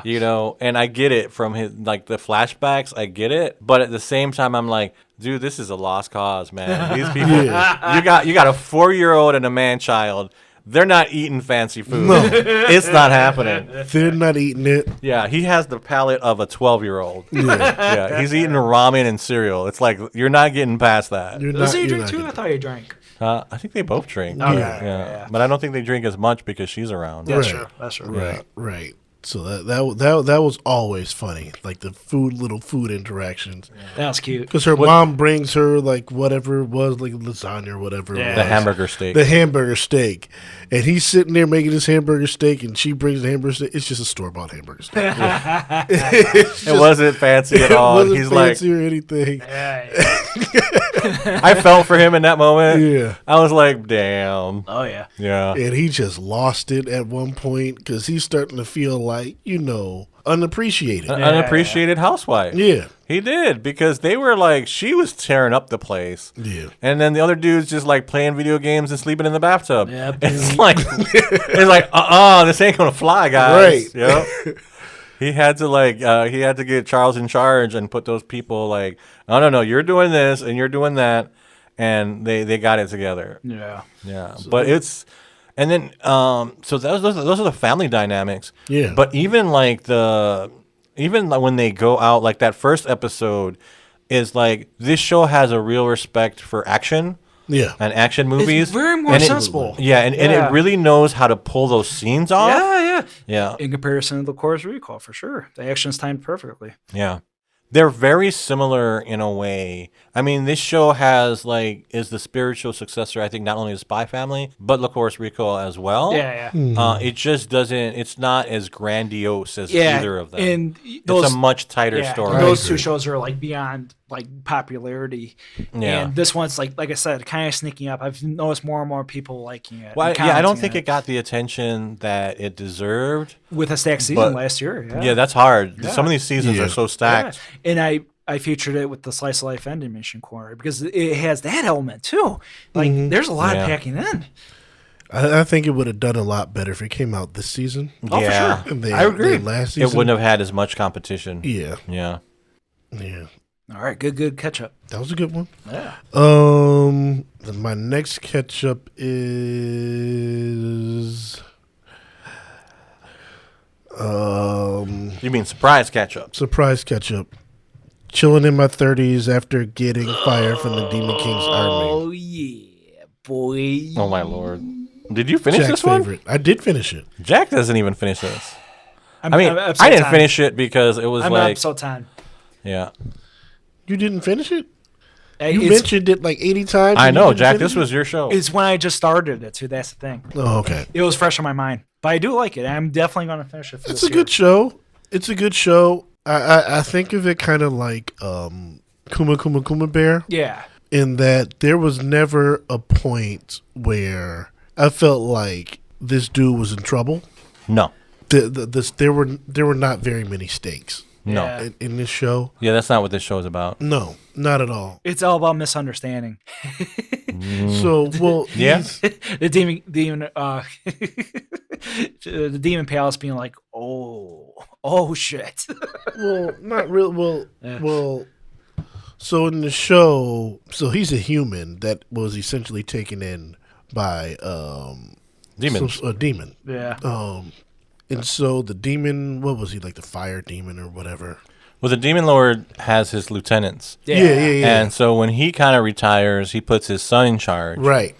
And so his son is like... It's like political maneuvering. Well, his son didn't like him. No. Because he felt like the dad favored him. Well, I think he felt like everybody favored him. Yeah. Like this was like the golden child because... Even though he couldn't do any sort of magic or anything. No, but he was kind of like the glue holding a lot of things together. Yeah. And so when the top general retired And the Demon King kind of said, "Here, my son, I'm going to put you in charge of things so I can recover from like what the hero, my battle with the hero." And, his son, his first act is like, "I'm going to get rid of this dude." Yeah. I'm like, this dude's not going to show me up anymore. I don't want to hear about that people praising this guy, essentially F this dude. And so he's like, "Yeah, you're out. You're fired." And dude is like, "I've given you my whole life. It's like, I'm 30 now. What the hell am I supposed to do? Nobody's going to hire me." Yep. And so he leaves and he's like, "I guess I'll be an adventurer,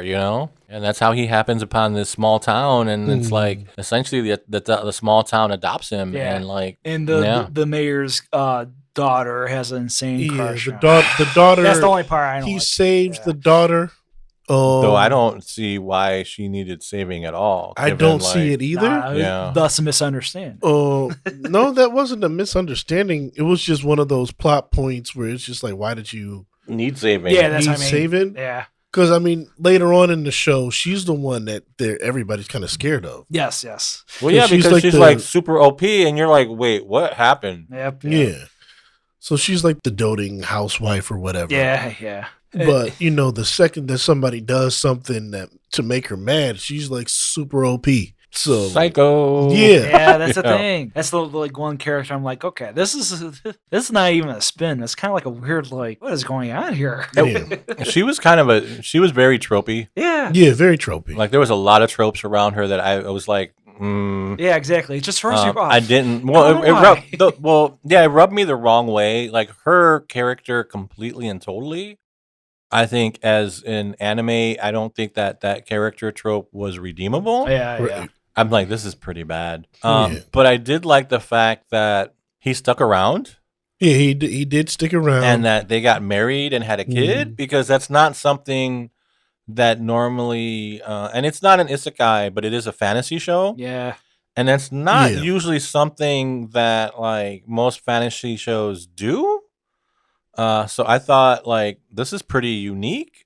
Yeah. I'm like, I wish that she had been a more fully drawn character, because like she gets to be a little bit more, It's because but of not very much. Yeah, it's like the balance of the show in a weird way. It's like, okay, it's nice and steady, but we need this. It's like the father and the son are bonding over her boobs. Yeah. And it's just like, what? Yep. Yeah, it's like, oh no. Yeah. That's something. But then it goes into that route of like, how he helps out that cave. The mithril cave. Yeah. And those are sweet instances. There's a lot of things in the show that make it watchable. Yeah. There's a lot of things that the show does differently Yeah. than a lot of other shows. Yeah. Fantasy. And so I think, I think that was why I think that like I stuck with it in spite of like, some of these aspects are really tropey. Even Martin has caught up with it. He hasn't watched too much anime lately, so yeah. Yeah, but it ended up being a pretty decent show. Yeah. I think what it was. Yeah. Yeah. It was. I mean, I don't think it tended to be anything like It didn't let you down. over the top. Yeah. It was a decent show. Seeing what's his name, Dario. Yeah. His progression. Thinking, all right, I'm a demon, and then like, okay, I wasn't a demon, I was a human this whole time. Yeah. That's why I couldn't do anything. And now he's an OP human. Which was like, okay, I guess training with the demons. Yeah. I guess that increased his OP abilities. Yeah. Yeah, that was kind of that kind of like was like threw me off. It was very strange. Yeah. It was very strange. And then to see going on down the line, like figuring out who his dad was, and his dad was the hero. Yeah. And the dude that, took him in, and seeing how they all blend together, and they're kind of bringing in the human world and the demon world. And, I'm sure there's going to be a season 2. Yeah. There's going to be a season 2. It'll be interesting to see where it goes. It was a decent show. It could be like Dr. Stone route. It could be war, maybe like, or more adventures, something else. Well, the brother that casted him out kind of had his redemption. Yeah, that's true. So now he's there because he got casted out of the demon world. So, but you still have like the Demon King. Yeah. Who's still out there. And it's like, can Dario bring these two worlds together That's the thing. Yeah. without them destroying each other? Yeah. Yeah. And I think if anybody has a chance of doing that, it would be him. Yeah. Yeah. It's like a more practical Sleeping Princess in a Demon Castle. Kind of like one person in Well, another I think environment. kind of like the adult version Yeah. of the Sleeping Princess in the Yeah, Demon yeah. Castle. Yeah. Yeah, this could have easily been an isekai, but it wasn't. No, it surprised me too. Yeah. Yeah. They're good ketchup. I have one more. What you got? This is for you, Jack. Oshinoko. I did not watch this show. You guys are on your own with this one. I read a good chunk of the first manga, so I can talk about that. And for based on my recommendation, Yeah. just second episode gets to that point though. I do admit. I was planning on watching it. I just never got around to it. Yeah. But Technically like, an isekai. I'm really interested. Yeah, technically it's an isekai, Jack, but I'm not talking about a reincarnated gynecologist. A deconstructive. I'm just not. It's so. Deconstructive. I don't know why they needed that. That's right. That's the thing. Right. It didn't need that See at what all. I mean?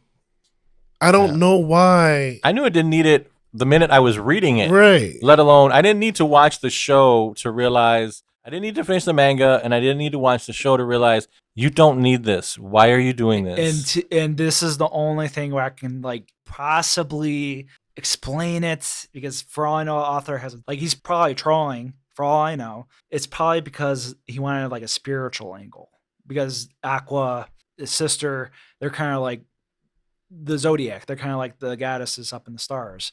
Things like that. Like he's trying to make it like even more than what it should be.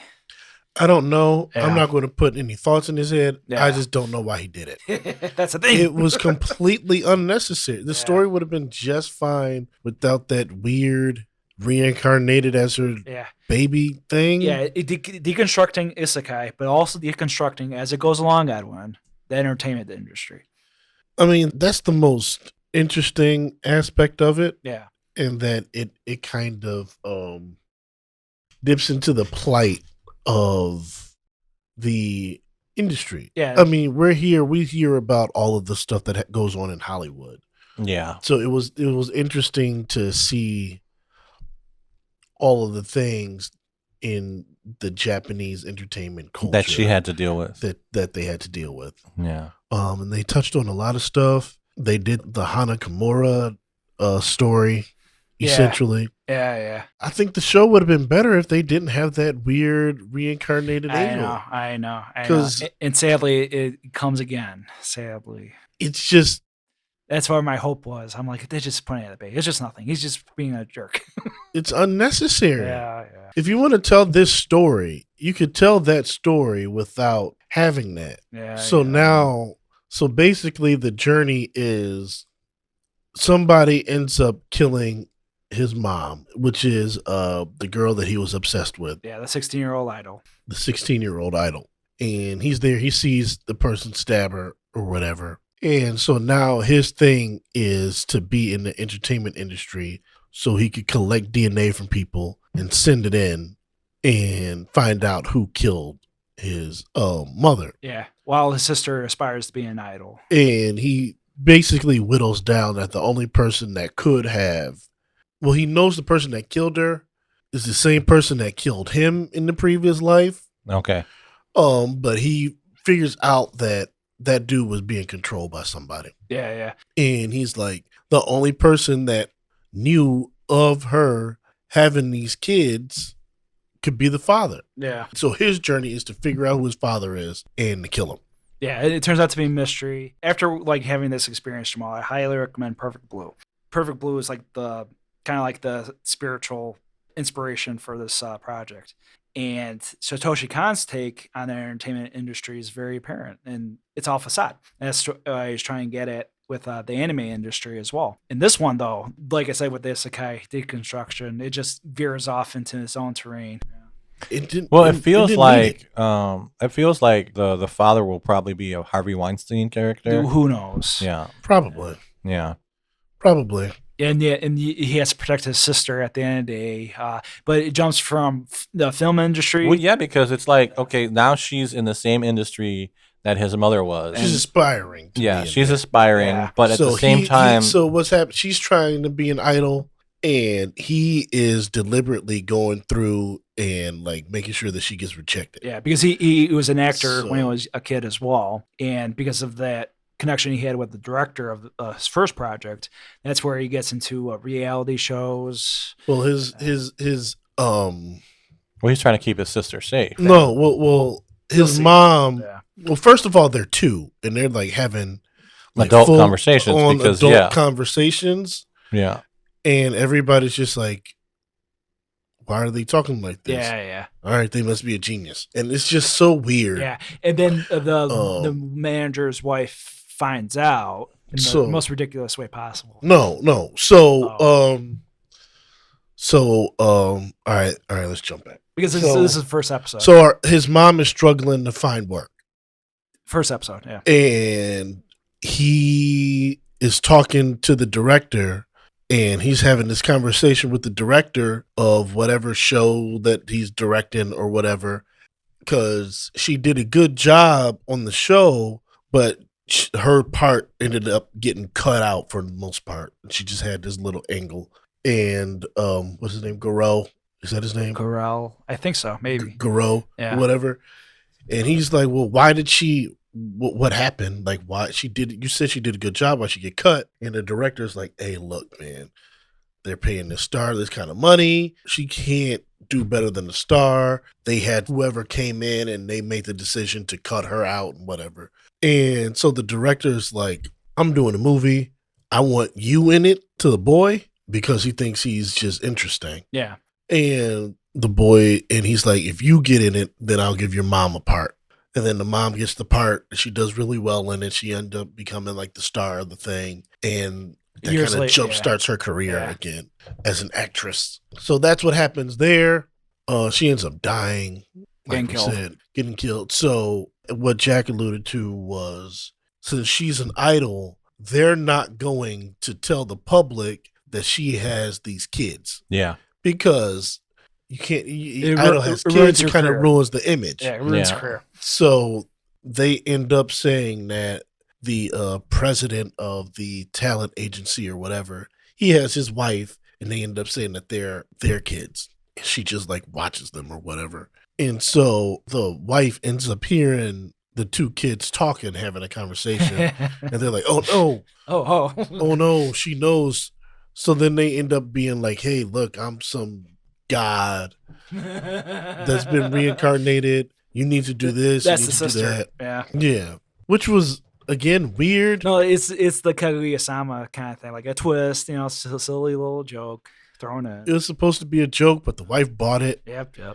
And that's the thing about the humor of the show. It's of course the dark aspect to it, but there's like weird 180 moments where like, where did that come from? Yeah. Especially that viral video thing they did with the strength guy. It's like, what? Yeah.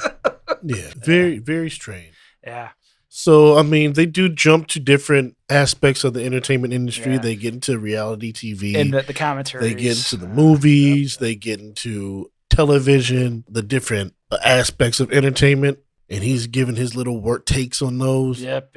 Essentially, Garo is denying his sister all of these roles. Like, he's calling them and saying, hey, she's not going to be able to make it. Yeah. Or intercepting the calls and doing all that stuff. So she's getting frustrated. Some shady talent agency ends up like offering her a role to become an idol. And then Garo goes to check it out. And he's like, oh, no, this isn't good. So then he's like, look, if you're at least going to become an idol, at least do it under the mom. Or the adopted mom. The adoptive mom's thing. So they're going to create their own idol group to bring back their mom's group, which was B, whatever it was called. Yeah. And this show just sneaks it in. And then most of the episodes are over this dating show arc. Yeah. So it's another situation where Garo was a child actor and then he quit. And then it's again another situation where the director is like, hey, I know some information about your mom. I'll tell you this information if you do this reality show for me. So he does the reality show. What a jerk. Well, this makes you think. I mean, but Garo's a jerk too. Yeah, that's where it leads the last two episodes. Well, I mean, wouldn't you be? Technically, to be successful as an actor. No, I mean, given the situation, I'm like, you died. You were reincarnated as this woman's kid.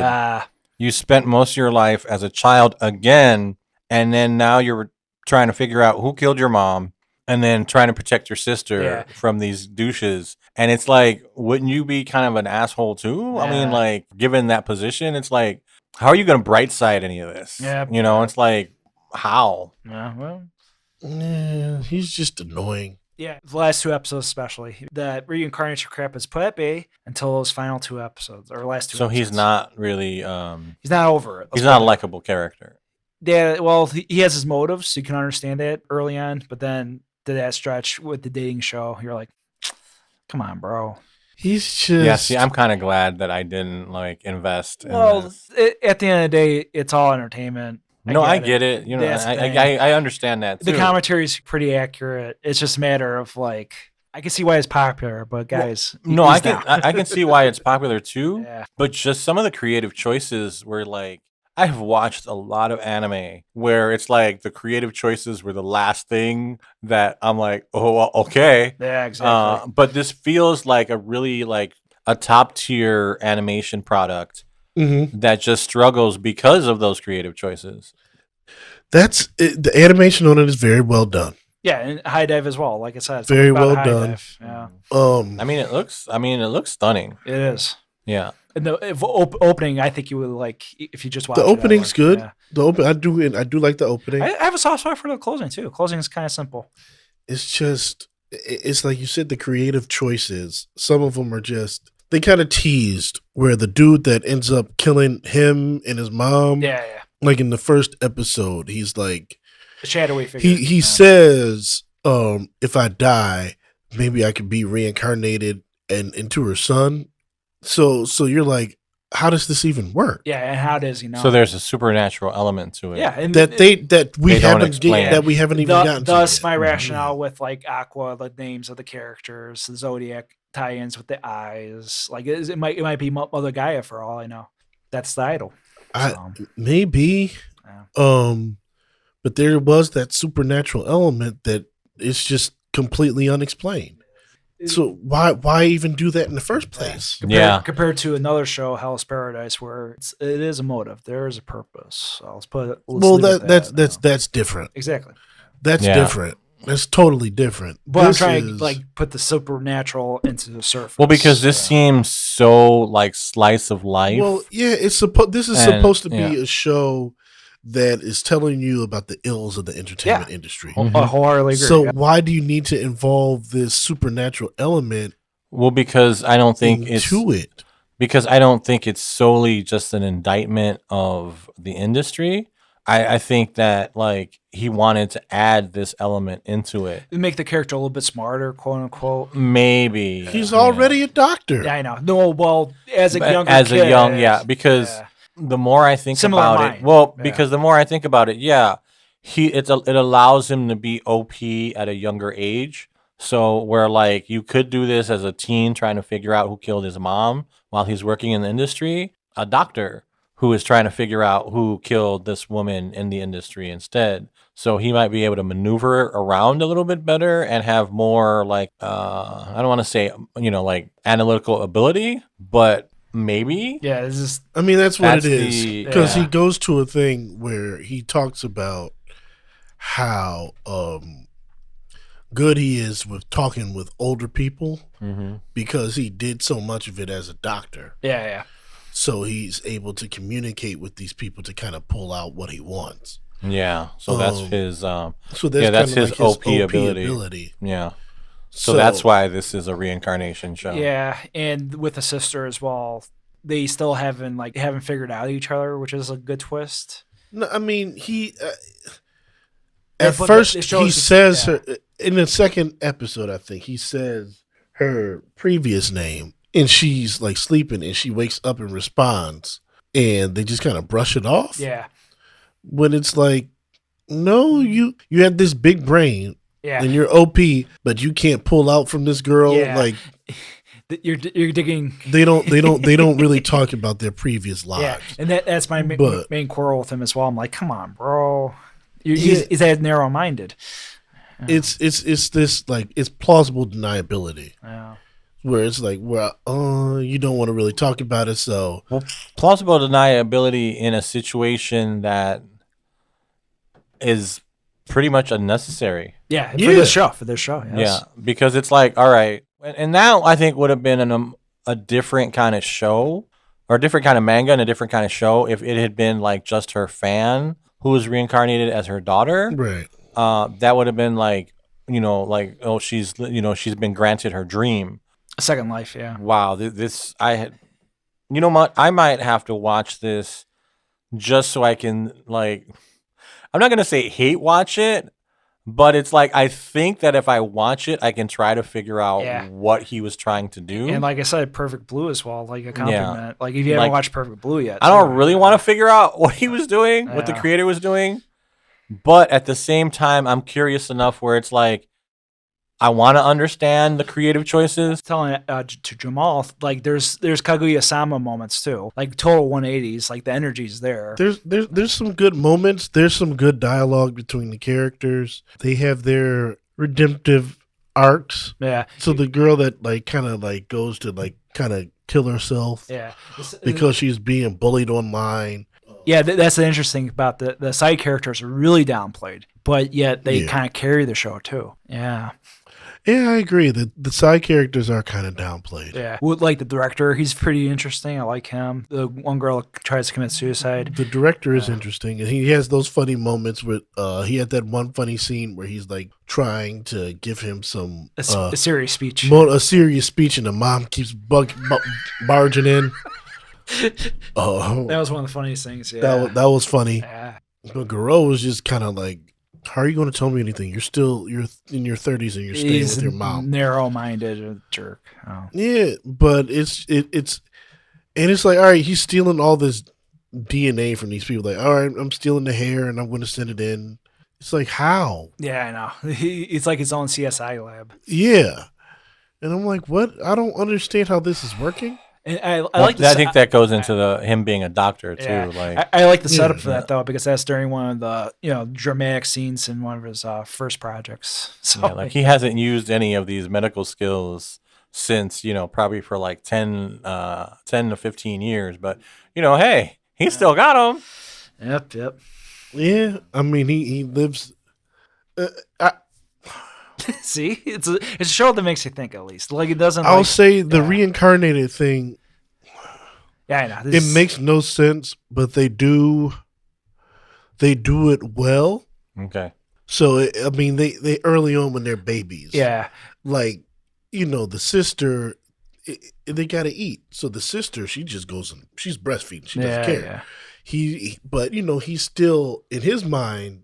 This is wrong. 25 or whatever. Yeah. And he's like, I can't do that. I'm really still a grown man. I don't want to be on 16-year-old's breast. Yeah, it's a taboo land. It was taboo. Yeah. So that was like interesting because I'm like, okay, I can vibe with that a little bit. He has the moment where he ends up saying like, the changes in my body, I'm able to do different things because I'm older. Yeah, like I was younger. Similar I wasn't able to move around like that, or so it's like he still had his brain, but he was limited in what he could. So what he could do, yeah, like he was like a kid, and it's like I got my brain, I got my smarts, but kids they can't retain information like that.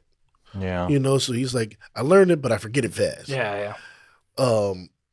So you have that, so that like I like the way that was played, but he was still very OP in that he had the mind of the doctor anyway. Yeah. So just some of the creative choices were just I'm like I don't know why you needed this. Yeah, having read I only read a chunk of the first manga, and already I was like, why? I just kept asking myself, oh, okay, why? And then okay, why? And maybe like after you've completely read or finished the entire thing, you'll understand the whys. But there was too many questions for me to be like, all right, I'm gonna dive into this thing. I was like, oh no. Yeah, I'm trying to see why it's so hyped and why so many people love it, and I can't figure it out. Obviously with the Kaguya-sama aspect of it, but I think it's also because of Idols. Idols. Yeah. It's becoming more a thing. Yeah. I think between the idol, I think between the creator, the idol aspect of it, and the industry aspect of it, I think it's kind of like the perfect. Even if you don't include the reincarnation part, Yeah. I think between between those three aspects, I think because I think people are fascinated. You have a group of people who are fascinated by the industry and all the insanity that happens there. Japanese media in general. Yeah. And then you have the people that are obsessed with idols. So you have that group there, and then you have the people that that love this author because of Kaguya-sama. And music itself too, and Asian music in general. Like it's having a deep jump in the last 3 years. So I can understand the popularity behind it, but I just don't and my thing too sometimes though is that for a lot of isekai shows, the reincarnation aspect, and that's one of the things that I really liked about Mushoku Tensei, is that it kind of carried over into his life. Those thoughts and that mindset kind of carried over. Absolutely. And was kind of like the driving force for a lot of his choices in that life. Most shows don't. Most shows, the reincarnation aspect is kind of like brushed to the side, like within the first 5 minutes of the show, and then you just have somebody living out their wishes in a fantasy show. And I think maybe that's the way we should be looking at this kind of sorta. Yeah. Where hey, this isn't really a reincarnation show. We're just really focusing on this part. Yeah. Maybe. I mean, maybe he just needed an OP character. Maybe he felt he needed an OP character to do what this guy needs to do. Maybe. I don't know. I think it's worth watching just to see. The idol culture is very interesting. Yeah, and the like I said, the spiritual successor towards Perfect Blue. Perfect Blue, surprisingly, a lot of people are finally getting into. It's the inspiration for Black Swan, and people are like, "They had inspired Black Swan." I'm like, yeah, check it out. You'd be amazed. It's short and sweet. It's not even barely 80 minutes long. So, I think didn't he literally borrow scenes? Yeah, for Requiem of a Dream as well. The same director. Yeah, both movies. So, yeah, recommended. So Oshinoko, watch it if you want. See if it lives up to the hype. Yep. Cool. And that is Jamaal's catch-up special. Wait, I got one more. Oh. I got one more. You got one more? False finish. Pretty much. That time I got reincarnated as a slime movie. Oh, I haven't seen it yet. Neither have I. I was a little disappointed. Really? Ooh. Oh no. I was a little disappointed. It was like an OVA energy, or was it kind of continuing the story? It was an OVA. Yeah. It was an OVA, and shout out to Kyle. Oh. I text Kyle about this a little bit, and he said he was a little disappointed too. Okay. So this is another one of those things that's like season 32 or whatever 30. on Crunchyroll. Oh Lord. So well, I take that back. It's technically the second OVA, right? Season 55. Season 55. But technically OVA wise it's the second one. Because this was actually a movie. This Yeah. came out in the movie theaters. Gotcha. Yeah, I remember the release for that. I think we talked about going, but I don't know what happened. We didn't go. Pretty much. There's Rimuru this was just disappointing. Okay. It was disappointing. Like it had like a story and scenario, but it just derailed. It had a story and a scenario. I'm trying to remember it because I watched this a couple months ago. Yeah, it was winter. The more I think about it, yes. So I think what happens is there's this princess that's in this kingdom, and the water or something is poisoned, and she has a way of sacrificing. She makes a deal with someone where she can sacrifice herself in order to clean the water for the good of the kingdom. So there's somebody that I think Benimaru knew, the person that trained him or his brother or something. Yeah. And he kind of protects this queen, and somebody's coming in to invade the territory, and somehow word reaches Rimuru and whatever, so they go in there to like investigate and take care of everything. And the movie was probably about an hour, 20 hour, 30 minutes. Wow. And it just didn't. Too much filler then. Just nothing, huh? It was just nothing. It was just nothing. Nothing, huh? Didn't add anything to the narrative. It didn't add much to the story. I was just kind of watching like, okay. You're like, why? Let's keep it moving. Let's keep it moving. What am I going to see? What am I going to get? I just did. It kind of felt like a cash grab. Like, hey, let's put out a movie because it's, time I got reincarnated as a slime. It's not as and then we'll draw them in. And it wasn't. It was a fully fleshed out story. Mm-hmm. It was just like nothing really happened. Okay.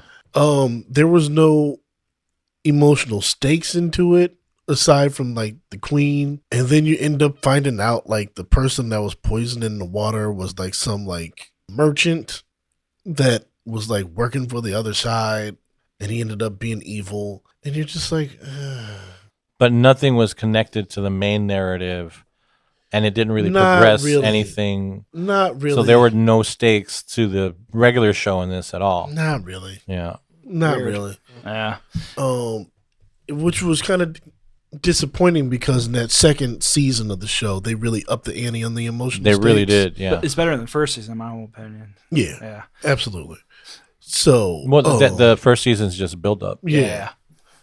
So, I was kind of going in there expecting that, Yeah. and I just didn't get that. Well, I think you were going in there expecting Mugen Train, because Mugen Train definitely had ramifications for like everybody. And also, Demon Slayer also released the Entertainment District arc movie, which technically wasn't even a freaking movie. That wasn't a movie. Yeah, no. Yeah. That was a cash grab. Yeah, there you go. See, I wouldn't say that this was the cash grab because it was a fully fleshed out movie. Yeah. Okay. I just don't think that there was much to it. Okay.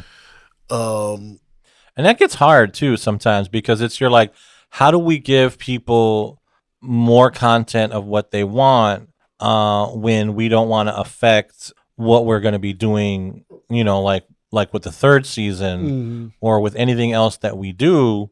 It's like, how do we, because it's like, will everybody have watched the movie? Won't they? Yeah. Walking into the third season, and if you're missing stuff, they kind of don't want to alienate the fans by saying, hey, you needed to have watched this movie, but we don't have the rights to this movie, so you got to find it and watch it before you jump into the third season. Yeah. And so I get that as a creative where it's like, how do we do this? Why do we do this? Yeah. Yeah. Watch it if you want. It's not bad. It's just a little disappointing to me. I didn't fall asleep on it. That's always a good sign. Which is a good sign, but it just didn't. Well, you can't help yourself. So that's how you ease into a movie. It is what it is. It was just a little disappointing to me. It happens. That was me with Entertainment District. But it's all right. Entertainment District was a cash grab. Yeah, exactly. I'm like, come on, guys. See, that was a cash grab. Yeah. That was them. That was a clear cash grab. Mugen Train wasn't. No. That was a continuation of the story. Yeah. And which is fine. Yeah, and you don't even have to watch the whole season to catch up. It's its own epic story. And you get it. You get the idea of it. Well, it continued where they left off, and it led into the next season. Yeah. And so they always do the thing where it's like, hey, here's the movie, but then they gave you a little backstory too. Or a separate side adventure that doesn't even count, like the My Hero Academia. The first two movies, at least. So, I mean, watch the movie. You won't. I'll check it out. It's worth checking out. A premiere before the season 3, at least. It's worth checking out. But it'll give my don't get your hopes up. Oh no! Don't get your hopes up. Just go in there, just like, all right, this is just a little side story. That's it. There's a couple cool fight scenes at the end. Okay. And that is it for our Jamaal surprise catch-ups. Woo-hoo. And now for Or Top five. Top Top five. 5 of the season. our top 5 shows of the season, And we'll for start with 5. me, Jack, and Jamal. Yeah, we'll do 5 each, then 4 of each, then 3 of each, 2 of each, 1 of each. All right, are you going to do your honorable mentions? Well, the cutoffs for me, unfortunately, Oshinoko didn't make my top 5 because of the discussion we have. The last 2 episodes, I felt like, no. It did not make my top 5. Yeah, Either. and then my Clueless First Friend, surprising. That one could have been a top 5. And maybe, who knows, it might be my top 10 for the end of the year. It's definitely an endearing show. Yamada, I'm hoping, will be a-okay, evening out. And then, those are the 3 prominent ones, at least for my honorable mentions. I think Skip and Loafer, there you go. That's another honorable. Tony Kawa. Over the Moon. Yeah. I think I really I think the season had a slow start, but I really liked it. I can't like say, hey, this is in my top 5. Yeah. But it was definitely it's definitely a nice continuation of like what they had going on in the first season. Yes. And then I have for the first time I have a trash recommendation. Oh yes, this is the hype one. You didn't even mention it in your Isekai. The legendary hero is dead. Oh, tell. It's lewd, rude, and it's crude. But it's funny, and the hero has a nice redemption arc. I mean, it's absolutely it's dumb, and but it's funny enough, and it doesn't apologize for its lewdness. It doesn't it does sometimes. There are times where it crosses the line where I'm just like, oh my god, but not to the point where it's like, if you like this kind of show, it'll be fun for you. Yeah. But at the same time, it's got enough there where it's like, okay, I can watch this. They don't apologize for the lewdness, and they never take it to the point where it's like that's the point of the show. Yeah. It's like it is played for laughs. Like, this is supposed to be funny. Like, this shows you what kind of guy the main character is. He's essentially a scumbag. Yeah. And so to watch this scumbag figure out that, well, you realize he's not really a scumbag. He has some kind of qualities of a scumbag. Yeah, he has some qualities, but you start to understand how he ended up there, and then like where he's going, and how he genuinely cares about these people. Yeah. So that was fun, because most shows they don't. I mean, it's not there. I mean, it's like, at least play it off like yeah. compared to Oshinoko. Yeah. But yeah, this is my first like trash honorable mention. All right, fair. Yeah. All right. So Jamal, any honorable mentions? Yeah, I have a couple. One is going to be the Ranking of Kings, the Treasure Chest of Courage. That was an honorable mention for me. We all love Ranking of Kings here, but this was just kind of like, in a way, it's kind of like backstory, just individual little pieces of story throughout the time of season 1 and 2. So I think it's good to have this little backstory. The Despa backstory you had. Oh yeah, and Helling is my favorite of the bunch. The healing backstory. She had a great episode. Not a lot with Boshi. I would say like total of like not a lot of Boji. Yeah, or 3 or 4 Boji. You're right. Babin had a good episode. Yeah, seeing where he came from. So that was an honorable mention for me. It's not bad. It's good. You should watch it, but it's not top 5 for me. Yeah, it's kind of like if you love the first season endearingly, like this is a cherry on top. Yeah, they're going to be doing that for Horimiya next season. Oh yeah. And I'm really, really excited, because there were things that they cut out. Because I've read all 15. Volumes. I've read 15 volumes. The 16th is out. Yeah. I just need to pick that one up and read it. But I read all of them, and I was really disappointed that the show cut some things out. Yeah. I understood why they did it, because they wanted to tell the entire story. They didn't know if they were going to get another season, so they wanted to do the whole thing in a go. Yeah. And they did a really good job of it. But there was a lot of things that they cut out that I'm like, that we're going to see now in this new season. So I'm really excited for that. No, and for Ranking of Kings, because I'll start off with this. It is my number 5. And I'm not sure if these adventures are part of the manga, to be honest, because for all I know, the manga has even more stuff that we haven't seen yet on either show. But from what I've seen so far, it's just, has a charm, and it reminds me of the first season a lot. Because I was kind of hard on the second half of the show, but it's a unique experience, and I can't dismiss that at the end of the day. And with this Treasure Chest of Courage, it pretty much is that, like, what you like about the show. It gives that quality, at least. I think they're a collection of shorts. Yeah, shorts. Yeah. But with the manga itself tied in, maybe it's thrown in there. At least some stories. Who knows? I have to do some research on that. But ultimately, yeah, it's good stuff. And like Jamaal mentioned, the stories are really they're the focus. It's not necessarily about this whole epic quest. It's instances throughout the timeline of the show. So yes. Yeah, it provides a lot of backstory for things that happen in the show. yeah. So it's good. Yeah. All right. So my number 5 was my love story with Yamada-kun at level 99,999. Good. I like the fact that this show doesn't take place in high school, because we get so many slice of life shows that take place in high school. Yep. So it's nice to see that they can still use those stories while not entirely focusing on them. And I thought, especially in this season, especially this year, we've seen a lot of like slice of life romance set in high school. Yeah. And so I thought this was kind of refreshing to do a different take. Yeah. Not only that, but two people figuring out each other. Yeah, and I like that too. I like that it's not just like automatically they like each other and they're like, it's like they don't, will they, won't they? It's more of a like, this is really awkward. Yeah. And relationships are really awkward. Yeah, not even friendship status like Insomniacs After School or My Clueless First Friend. No, they're not even, they're acquaintances. Yeah. Who just happen to be in the same guild online. And it's about, just them like kind of like, okay, like we're kind of growing together. We're figuring each other out, and I think you don't get a lot of that. No. It's rare. Very rare. That's why it made it into my top 5. Yeah. Mm-hmm. No shame in that. I got a couple more honorable mentions real quick. Oh, dang. Yeah, I know, Jack. You heard Ranking Kings. Fair. It's all Kuma Bear Punch. all right. We covered that already.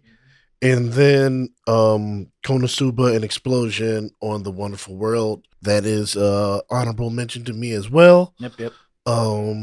Shout out to Qraion Silently Plays on YouTube that commented with some lore that gives us a little more backstory into it. Yes. So Yeah. Thank you for the comments. We appreciate it. We did mention that this started off a bit disappointing to us in the beginning. I started to enjoy it a little more as the season went on. So you continued watching it? So I did continue watching it. I'm surprised you stopped. There was a lot of other shows that I was focusing on, and it had been such a lukewarm beginning that I was like, well, and based off the comment too, I was like, should I go back and watch the movie? If I watch the movie, will it make more sense to me? Yeah. So I might. Yeah. It was definitely like, okay, wait, because you're kind of not clear of what's going on in those first 2 episodes. Okay. Yeah. So I was like, maybe if I go back and watch the movie. Because I still haven't touched season 2. I finally caught up with season 1. Okay. So it gets better as time goes on. In the first couple episodes, I don't think they captured Megumin's character very well. No, I agree. But as the season goes on and you see her interplay with Yun and she has somebody to play off of, it starts to come out. More interesting. It gets more interesting. Yeah. So, because she was pretty generic. Yeah. It felt like a pretty generic, like magical schoolgirl, like thing at the beginning. And I'm like, all right, this is Konosuba. Shouldn't there be a little bit more like humor and like zaniness and there was some of that, but it still really felt like a pretty generic like magical school. Like, all right, what do we? How are you gonna break out of this? Right. Yeah. It's worth watching, especially if you're a fan of Konosuba. Definitely watch it. It gets better with time. It does get better with time, but the slow start kind of kept it from being in my top 5. Yeah. Okay. So what is your top 5? My number 5, or what's your number 5? is going to be Demon Slayer. Oh, nice. Number 5. Okay. I got Demon Slayer at number 5. The Entertainment District, or no, this is the Swordsmith Village. Yeah. Demon Slayer at this point, it's what it is. It's established. They're just going straight into the story. They're going straight into the action. Yeah. You'll get some backstory on like the new Hashira that they've been bring in, or maybe one The of the flashbacks, demons with flashbacks, but you know exactly what you're getting into Oh here. yeah. Animation, as we all have mentioned, is top tier. Oh yeah. The story is good, it's developed, but it's kind of like coasting right now. Yeah. Well, with this one, because of the last one, you didn't expect it to be Well, I too felt grandeur. That's the thing. well, I felt that this one is all gas Yes. and no brakes. Yes. Yeah. Like I'm like, oh my god, like this is like where the entertainment district. I felt that there was a little bit more. There's a little more development. Yeah, there was a little bit more time. And like the first 2 episodes there, it was almost like a gag where the boys had to dress up as musicians. And Well, They were there was a prostitutes, bit of dude. detective work. Yeah. You know, they had to kind of investigate what was going on. Well, they knew the girls were disappearing, so they knew Yes. something was at work, yes. and so they had to figure out, like Jamaal said, what was going on, who was behind this. They suspected that it was one of the top Yeah. tiers, and then they were proven right. Well, it's just the breathing room. Then all of a sudden there's an attack in Tanjiro's room. Yeah. And same thing happens here too.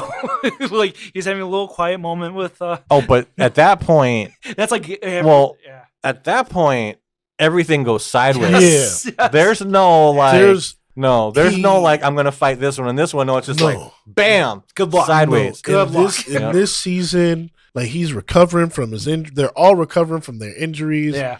And then he's like, I broke my sword. I got to go to this village to get another And sword. and As soon as he gets there, it is chaos. It's chaos from the beginning. So, you have that one introduction with the one demon in the jar that kills one of the villagers, and then here we go. Well, this is very much old school Dragon Ball, Yeah. where like the fights are just that's it. It's on. it's just never ending. You might have some flashbacks, like you said, and you might have some memories and stuff going on, but this is the fight, yeah. and it is the fight of their lives, because it's like this gets insane. Yeah. Oh, yeah. Yeah.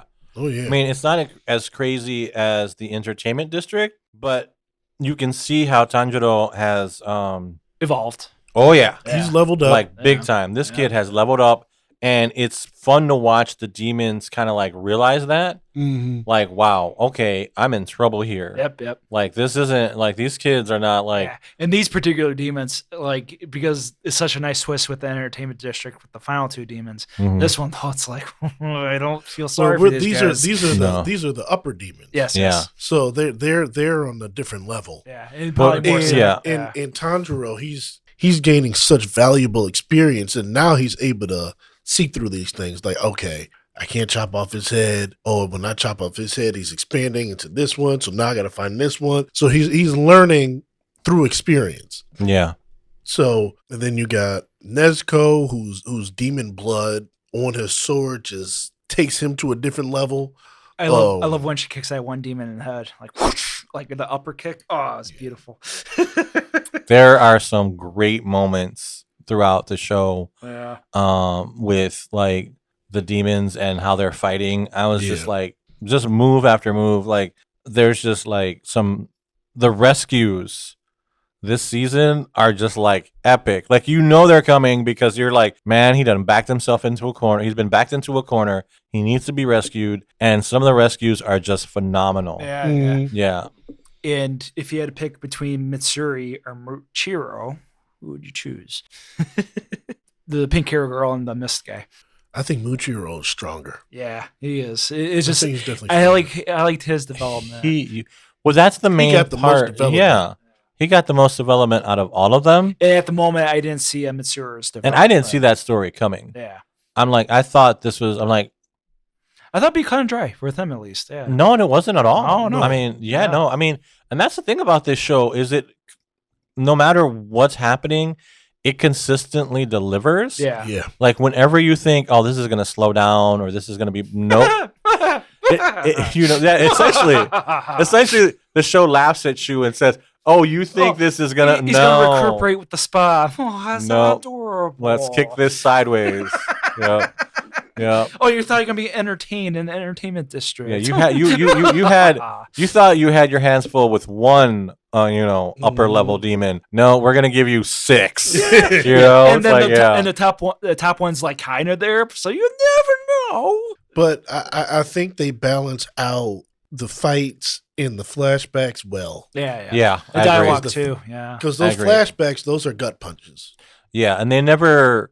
This one especially, I was like, they have a way of like, Jesus Christ. Yeah. Like, Because man. They show his background. They don't show the jarred guy's demon's background. Well, at this point, are anybody's parents alive in this show? It's No. like a theme of the show. Yeah. Literally nobody in this. Well, I mean, you take orphans and you can use them essentially if you want to make them soldiers or whatever. Inosuke, who But, knows? like, Because yeah. Well, no. he's- Well, no, take that back. I take that back. Rengoku's dad was alive. Yes. He's His still dad, technically his alive. dad was Yeah. alive. And his brother. Yeah. Yeah. His mom died, but his dad was alive. Disney princess effect. Oh no. With You got Demon one. Slayer. You got one. Yep. All right, so that was your 5. That was Jack, my 5. what is your number 4? A sword district or sword arc. The Swordsmith Village arc. That's Your my number number 4. four? Number 4. My number 4 is Skip and Loafer. Okay. Yeah. It's pretty much all slice of life this season. Yeah. Um, And it's too much. I'm like, I need it. Well, I was drawn to this show. I really enjoyed like their relationship, and I enjoyed how it wasn't like your traditional like, will they, won't they? It was more like she's determined and he's inspired by it. Yeah. It has And that was like, Yeah, and it has the Horimiya bottom tier click thing, but it's Yeah. more like figuring out her, which is a nice twist. yeah. Well, they're there, but they haven't become the focus of it. Oh, surprisingly. Like their friendship and their relationship has pretty much stayed the focus. Mhm. And I like how they're kind of like feeling each other out. Like, hey, we've never really done this before. We've never been friends. Like he even says at some point, this is my first actual female friend at school that wasn't like, Mhm. trying to date me or Yeah. like whatever. Yeah. And so he's like, this relationship is kind of special for them, but you can see through the summer where they kind of drift apart because they haven't seen each other. Yeah. And then the introduction of that wrinkle from his childhood, his childhood The friend. girl comes back. Yeah. And so that I think was a really like more serious development. Yes, That very much so. Yeah. For this Because show. Yeah. You know he's been hiding something, Yeah. and they kind of dip at it, Yeah. and you could tell this lady's holding this over him. Yeah. Oh, yeah. She is holding this over him, Yeah. but you don't quite know what it is. Yeah. Well, So- you know that like that night that they went out like forever altered the course of her life Yeah. to the point where you're like, man, is this lady even stable? Yeah. And it's like, and he's totally prepared, I think, to sacrifice his life to atone for what he did. Absolutely. And I think that at some point there's going to be a confrontation where I think Ichikawa is going to have to, she's going to have to save his life a little bit. Yeah. Like, not in like a physical sense, but like in a like mental, like emotional, like soul way. It's like, dude, you don't owe her this. Yeah. Right. that's Yeah. true. And it's like, yeah, this happened. It was terrible.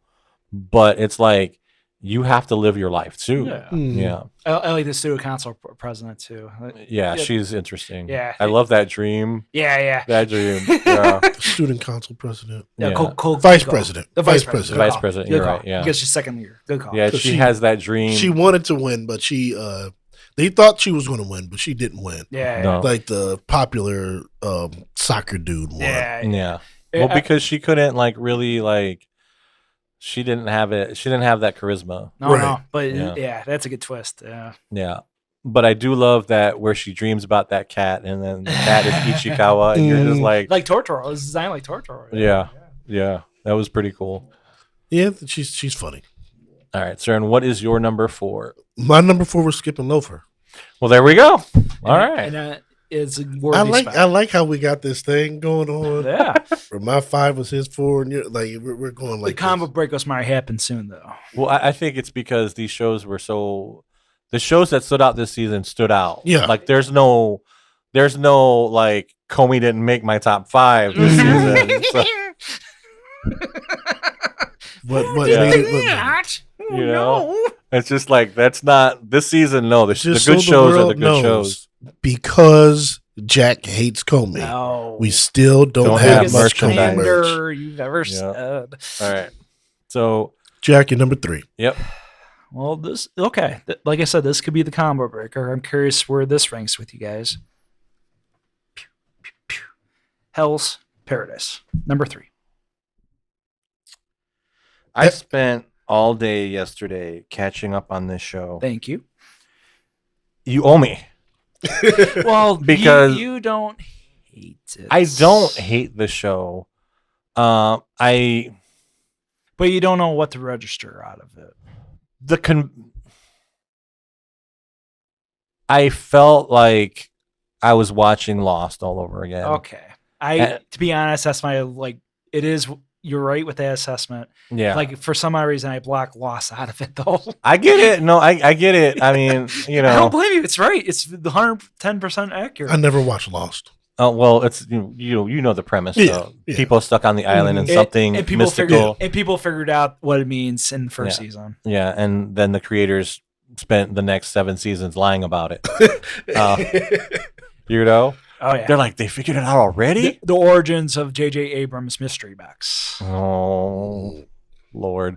So, to me, I think it was, I did like the fact that, and we were talking about this earlier, where like they're fighting, 2 of the characters on the island are fighting, and the main character, Gabby Morrow. Yes. he kills like this dude, this weapon dude, and the samurai guarding him like it's like, all right, thank you, I'm gone. Yeah. He's like, I'm up. Yep. It's And, cutthroat. Very cutthroat. You know, they're both like, what? And he's like, look, I'm getting off this island because things are going to go sideways real fast. Oh yeah. He's like, in 5 minutes, everything's going to change. And then 5 minutes later, everything's going to change again. Yeah. And so he's like, I'm getting the F out of here. And he does. And he ends up dead. And, like this thing just goes sideways from like the literal beginning. Mm-hmm. Like, who even thought this was a good idea was a moron. Well, And like, I felt so bad for these people because I'm like, look, they did not care about these criminals, and they sure as hell didn't care about you. Not Because at all. literally one guy showed up after you sent all these people. Literally one guy showed up, and he turned into a plant. And so it was like, they're all expendable. And it wasn't like the show was creepy, but not to the point where it's like I would have disliked it. To me, it was like, man, this show doesn't play fair. well, Like this show doesn't play fair at that's all. what I like about it. That's what I like about it. You know what? And I would have been fine with that, except that it really doesn't play fair. Well, Like there's no like let me Not at all. bring it to Yeah. this aspect of it. They are literally in purgatory, hell, and they're against the toughest freaking. Well, people. because they're This okay. is not Demon Slayer. It's like they wandered into the necropolis, and now they have to fight Sandman and the mortal children. yeah. Yes, And I'm yes. like, this is insane. oh yeah. People that can turn from male to female and Yeah, that are unkillable, Plants. and then can turn Yeah. into like Gaiju. yeah. And I'm like, what is this? Yes. Well, in the Hell's Paradise is insane from the face of you it. know Jack likes the chaos, And he the does. insanity. Yeah. This is definitely visually and story wise, this is a Jack show. Yes. Like this is a Jack show through and through. Yes. And I don't like and I will say that it's an amazing show. It's really well done. The story is compelling. Not fair. Yeah, Anybody not at in all. it. No. Not at all. Not fair to anybody in it. And like I don't know the thing that scares me though is that like Lost the loss at the aspect end of the day yes. with Lost there was no point to anything. I'm afraid that this show is gonna be the same thing with this show. No, I get the feeling that it's going that way too because Yeah. I'm like this elixir of life thing. no. I get the feeling that it's not going to end up being a thing. Well, we're recording around the 9th or 10th episode. Well, essentially they're Episode 10. Episode 10. essentially they're straining the life force out of humans Yeah. in order to feed off of it and become like these Yeah. immortal gods. And yeah, Yeah. that's what I was It's trying. trying to lead up It's to vodka. Yeah. Well, no, It's distilled humans. well, hear me out. Yeah. Because they mentioned in the newest episode that it's basically like they're following the Tao, and the Tao is the way, like the flow, and this whole island's connected with it. We're all connected towards it. You know, Buddhist, Taoist philosophy seeping in. This is show sneaks in all the commentary with religions, Asian religions specifically. It's there. Yeah. But with the elixir itself, like what Gabimaru says in the previous episode, oh, these are not gods. No. Let's get this out of the way. They're monsters. Yeah. There's a way to kill monsters. So I like where it goes with that. I honestly do. Because like I mentioned earlier with Demon Slayer, like it just doesn't stop. But Tandaro is at that point where you know he's strong. This one, even though Gabimaru is technically immortal, you're not sure if he has a chance at all. No. He has ninjutsu that he can use. Yeah, and it established So in the there's first that. episode that his Asemon, the executioner, can technically kill him. So Well, he's able to hold his own, and I'm starting to wonder if like he hasn't had access to that elixir in some way, Who shape, knows? or form. I think so too. Yeah, like he's either descended from somebody who took it. from the island itself, maybe. Or- Well, he worked for. He was essentially a hitman for somebody. Yeah. I think he probably got something from that dude. Well, yeah, the village leader was immortal. Like they were throwing swords through his head. Right. I like how he And- casually brought it up. It's like, oh, similar to my village Yeah. leader. Yeah, but he was able to. Gabimaru was able to like do some things that only these guys could do. Yeah. Like he held his own with her until she had to essentially become a gaiju to like wipe this guy out. Yeah. And I love that she lied. She's like, "Oh yeah, I killed him." Like, like I'm not taking heat for this shit. Mm. Yep.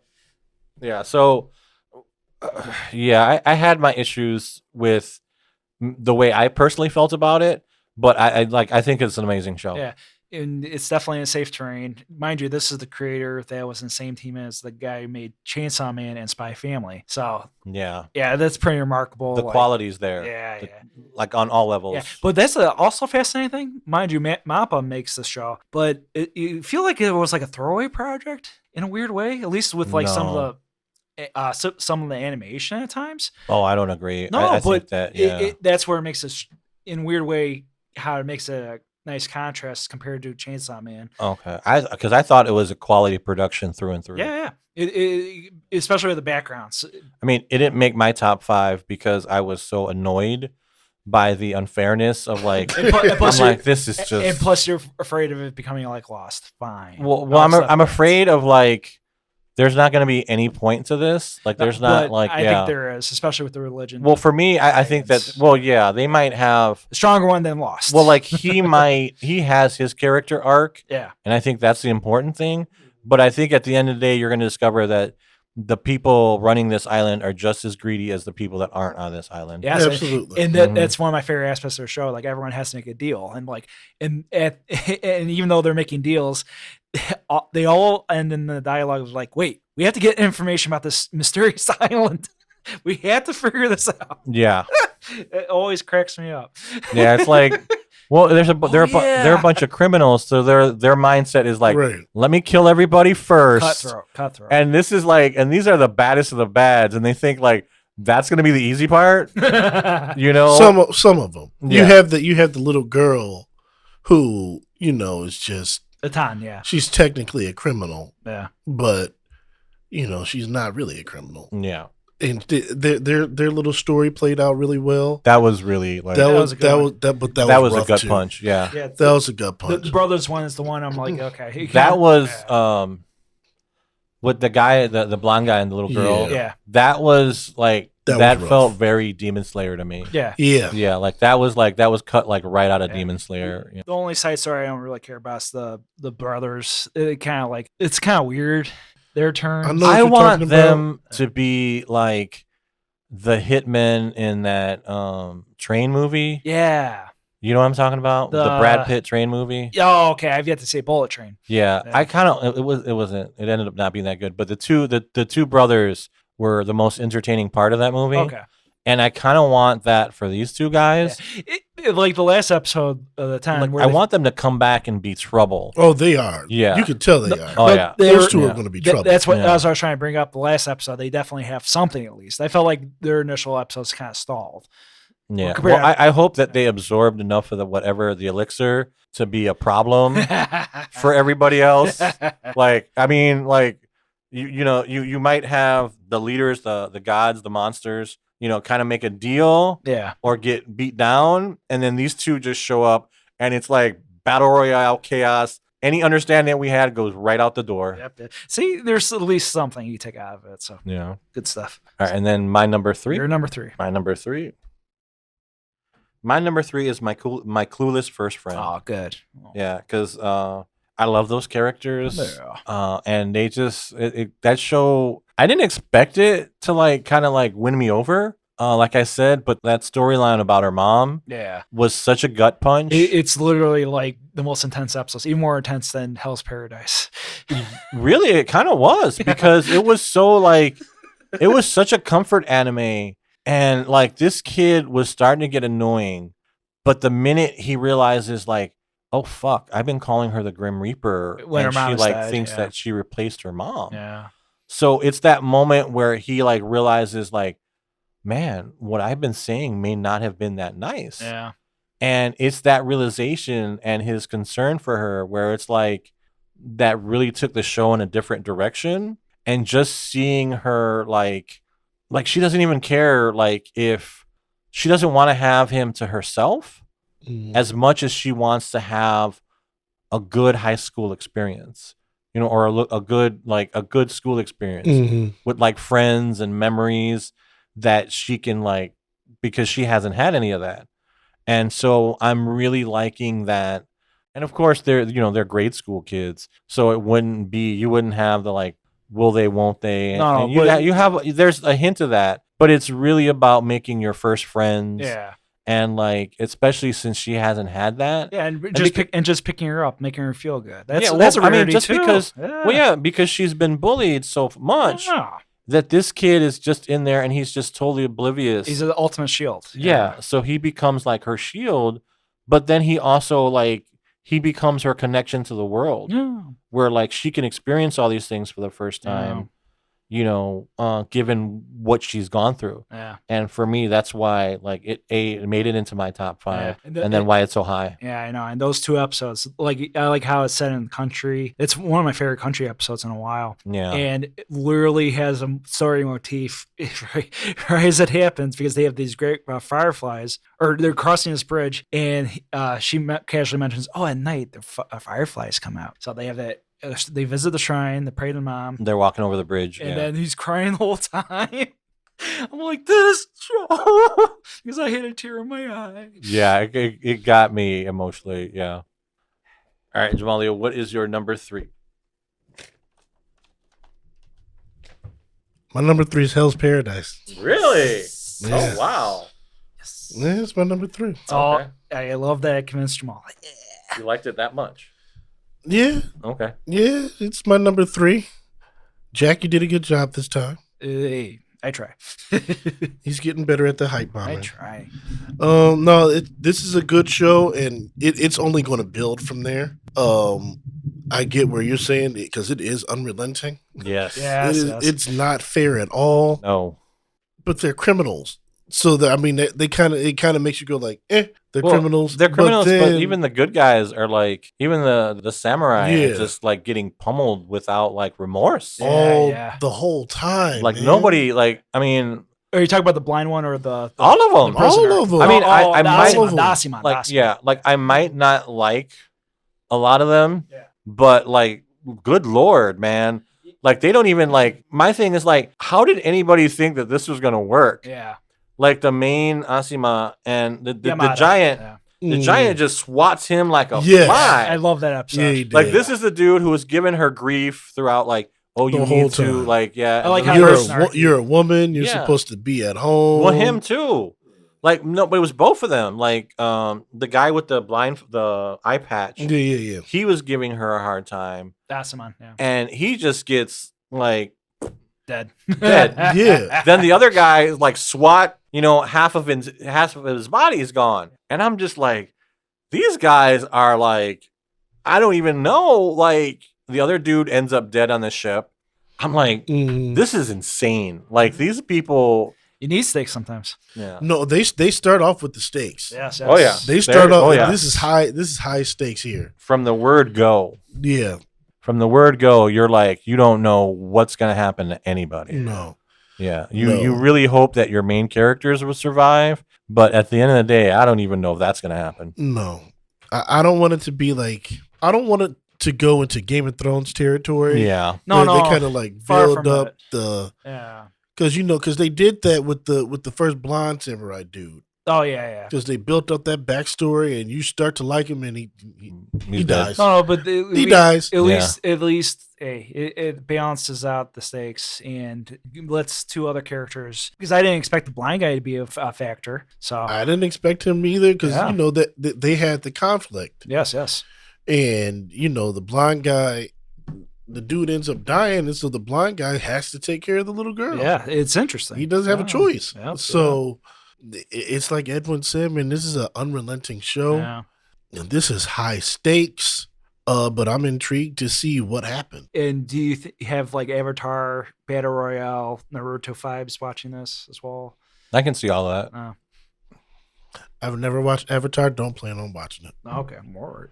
Wait. No. The show. The show Avatar? Yeah. Show. Last Airbender. Yeah. Okay. Yeah. I can see that. At least the tribe aspect, like the different, like everyone's represented kind of thing. And then Naruto with the ninjutsu. And then a Battle Royale, of course. That one I'm surprised not a lot of people have gotten into compared to like Hunger Games and Squid Games. So Battle Royale was a lot better than Hunger Games. Yes. But Hunger Games, for its benefit, definitely a good story. It's just a matter of putting all these crazy ideas together and building its own thing. So, that's good. Jack, your number two. My number two. I hate it. Definitely top 10 for the year. It's a preview for top 10 for the year for me. Dangers of My Heart, number two. Dangers of My Heart.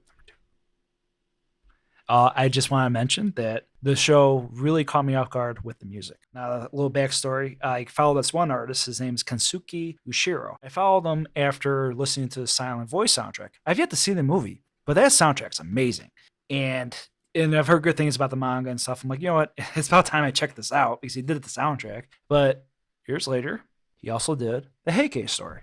Unbelievable soundtrack. Traditional instruments and everything else. Oh my God. Then one day on Spotify, mind you, I was watching a good chunk of the show, and I didn't know who the composer was. Like, I was more impressed with the cues of the music and everything. The slow down beats to the crazy little quiet sounds. And all of a sudden, I see my Spotify uploads his newest album for Dangers of My Heart. So it's the same guy that did A Heike Story, Silent Voice, and also Chainsaw Man. Fun fact. Oh, wow. Yeah. So I love composers that literally do new projects every album they do. And this one, I've listened to the album a dozen times already. Like, it's very basic, but very effective. Like, Heike Story is epic and grandeur. This is a 180. Like, this is simple. Cues, feeling. It's like people conversing. It's almost like a study on composition itself. So, and yeah, the direction itself, the director and the crew and the acting, carrying the story, compared to my experience with the first and second volume. I'm like, okay, I get it. And that happens sometimes. And I trusted it. I felt like I was going to like the anime. So there we go. Cool. I have a split number two. Oh, man. No cheating. Sorry. Hey, it's our list. Well, because one of them carried over from last season, and it was one of my favorites from last season. And then I watched the entirety of. So my number two is split between Kubo, Let Me Be Invisible, and Demon Slayer, Swordsmith Art. So I wanted to put both of them on the list, and I knew after watching Demon Slayer, it was going to be pretty high up there. Yeah. Kubo kind of stole my heart to the point where it's like I read. And there aren't very many shows where it's like I have to run and read the entire run of the manga. And I did that for Kubo. And I don't regret it. And it was like I'm watching the anime and it's just like essentially I'm just watching the favorite moments from the manga come to life. Yep. which is it's a little bit weird because they stick pretty close to the manga. Yeah. But at the same time, it's like, oh, I remember this. Yep, This was yep. like, yeah. So just watching those moments, watching the picnic in the park play out, that was a lot of fun. Well, because I was like, yeah, that's the second half in a nutshell because it's just a nice little turn. I wasn't expecting that moment from this show. Yes. But getting it from this show was like really like, okay. And then his reluctance to even admit that Kubo is his friend, I found to be very like, because he's so invisible. Yeah. And he's so used to being like, however he grows, he literally grows. Yeah. He gets taller and well, just his invisibility and like her determination to push through that and kind of like pull him out with her. Yeah. I thought that was really cute. No. And yeah, it just spoke to me this season for some reason, and that's why it's my number 2. No shame. And then split with Demon Slayer, because Demon Slayer, like I said, all gas, no brakes. It continues to fire on all cylinders. Yeah. Animation-wise, music-wise, story-wise, seeing Tanjiro evolve, and then seeing these new characters come in to help him, and just seeing how the threat just increases and increases and increases, and you're just thinking, how are they going to deal with this? And watching him deal with it, it's like, this is amazing. Yeah, no shame. And it's because we're recording, like I said, like I've been saying, around this near the finale, and it could be top 5 guaranteed territory for all I know. Yeah, I mean, I'm assuming this is going to be, last season was 13 episodes? Yeah. So yeah, we're nearing the end. We're recording, I think, about 10 have come out? 9 or 10 have come out? Yes. So we're it's not the end of the season, but it's enough. Yeah. And you know it must be really good because Edwin hates shonen, and it's his number 2. He just got to get that comment in every time. Hey. I gotta do it. Gotta do it. So what is your number 2? My number 2 is, I'm kind of stealing from you here in that this was a winter, but it continued over in spring. Golden Kamuy, season 4. Okay, cool. Our first discussion of this. So this originally was coming out in the winter, but somebody on the production, a key member of the production team passed. Yeah. So they restarted it. They only got a couple episodes out, and they restarted it in April. A longer delay. Yeah. So most of it came out in the spring, and it's still going on. But this is a great show. Season 4 is just taking it up a notch, and so I would definitely, if you haven't watched it yet, I would definitely recommend watching it. It's got a good mix of everything. It's got a good mix of adventure, history. It has history in there, a lot of action. Sugimoto kind of reminds me of the Punisher. Yeah. Yes, he has his moral with kind of like, you have to get the best out of me kind of thing. Yeah. He doesn't. He's not like OP no. in any way. His OP power is basically just that, like, he has this desire to live. He can murder you in a variety of different ways, and he has a high tolerance for pain, because this dude gets stabbed. Yes. He gets shot. Yes. He gets choked out. Like, everything happens to this dude, and he stays alive. Yeah. And that's why he earned the name Immortal Sugimoto. Yeah, in the war, right? Yeah. Against the Russians. Yep. So, just to see his relationship with I keep on forgetting her name, Asa.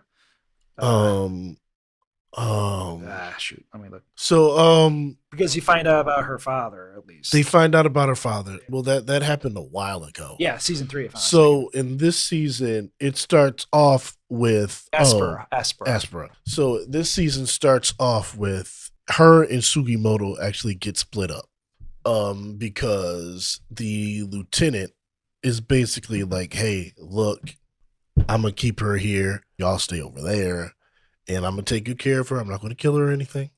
But she ends up breaking away. So the first half of this season is her and Sugimoto trying to find each other again. But there's a lot of stories that's coming together. So there you have all of these warring factions that's trying to find this gold. And there's so many different twists and turns So we're at the point now where they're coming up with the idea of getting the old samurai dude and the lieutenant to kind of fight each other. Yeah. And when they're fighting, they're going to steal all of the The skins. rewards, yeah. So in the show, Esper's dad That's the map. has the map, and he draws a map on all of these people's skins, on these criminals. And so in order to get it, you have to like kill them and skin them. So you have the skins. So their plan for this season is to get those two factions to start a fight. They're going to steal all the skins from them and then keep moving on. So there's just so much going on. Right Yeah, and it's surprising how it builds up because it initially starts off almost like a survival thing, but then it becomes like a treasure hunt. Yeah. It's like I said, it's a little One Piece. It's a little Punisher. A lot of history in it because just the Ainu culture is very interesting. Yeah, it almost extinct. Yeah. So it kind of has that thing with like, as you said in Skip and Loafer, where she wants to become a government official to help the areas like hers and around it. Yeah. Asper is the same thing. She's like, I want to get this gold because she's going around and she's seen, all right, these different Ainu cultures and these other cultures. And she's like, there's all these cultures out there that are getting swallowed up. I want to get this gold and spread it around them so they can continue to live on in their culture and prosper. Yep. So that's her goal. And Sugimoto's like, I want to see you get through this. Yeah. He becomes a really sympathetic hero. He's a very sympathetic hero. There's a lot of different little things. You got Tanigaki who's there. Yep. He ends up knocking up this fortune teller. Yeah. He's interesting. He was a former soldier, but he also is from the Ainu culture. Yeah. And so he knows how to translate with them. He's kind of in between both worlds. But he knocks up this fortune teller girl. So he's trying to save her from the lieutenant. So there's all of these things going on and this chaos everywhere just because everybody wants this gold. But it's a very, very interesting show. Shout out to Jesse because he recommended this to us. Yeah. And it's also a food show. A lot of great food culture stuff. And then great humor. Very good, underrated humor. Very good, underrated humor. Yeah. Sure, she's amazing. Yeah, this is definitely an adult show. Very surprisingly, definitely an adult show. They're skinning people. Then they're skinning people, and there's a Buffalo Bill character in the first two seasons. Oh, of course there is. There's a lot going on in this show, but the story is so engaging that I just can't stop watching it. Oh wow! I'm just waiting for the next one to come. I'm like, all right, come because on. You're like, keep it going. Keep it going. I'm finally catch up with the second season. I've had a stall with it, so I'm glad I'm trying to catch up on back. And Jack, what is your number one for the spring season of 2023? Demon Slayer. Taku Elf. So Demon Slayer didn't make your top 5. It did. Oh, that was his number 4? Yeah, number 4. Number 5 was Ranking Kings. Otaku Elf beat everybody else out for the season. That makes sense for Jack. Yeah, it really does. I mean, mine is going to make sense too, but yeah, Jack, yeah. Well, let me add further tidbits about this show because, it's one of those ones you just have to watch it. It hasn't even been ranked on Anime Corner. Bring those numbers up. People will enjoy this show, especially with the good-natured and the friendship aspect of it. Rare, genuine type of show. Even the manga is really readable. Yeah, I just want everybody to know that Jack bought all the manga from Mitsuo. No. I believe it. We've seen it. I've seen it. Only third. We are in his house now. Oh, no. We are going to go looking for his... Look. I have the Taco Elf flag there, too. We're going to go looking for his manga stash. I know we will find it. Don't look at my body pillow. No. I think that's oversharing. So. Well. Yeah. But nonetheless, one thing I like to add, speaking of history with Golden Kamui, this one really sneaks in with history tidbits. They mentioned about messengers that they would exhaust themselves so they would practically be naked delivering messages. She brings up stories of that. Like, they'd be curious, like, why is this happen? Like, what's the deal with kimonos being less or darker colored? And Elda will give a lesson, like something super specific of Japanese history. very unique. And with her 400-year gap, she casually brings it up, and and of course her dynamics because Kogami, her mom, was also a Miko, and that's a nice little cute thing about the show is that little by little, because her mom died, the Miko died, she had to replace her in a weird way, and she's the complete opposite of Miko. She wants to live in the city, enjoy the spending sprees, getting Chanel purses, and that's a nice dynamic there. But although in ways, bringing up the fact that her mom did this job too, and ultimately, at the end of the day, that connection. Yeah. My heart soars with the show.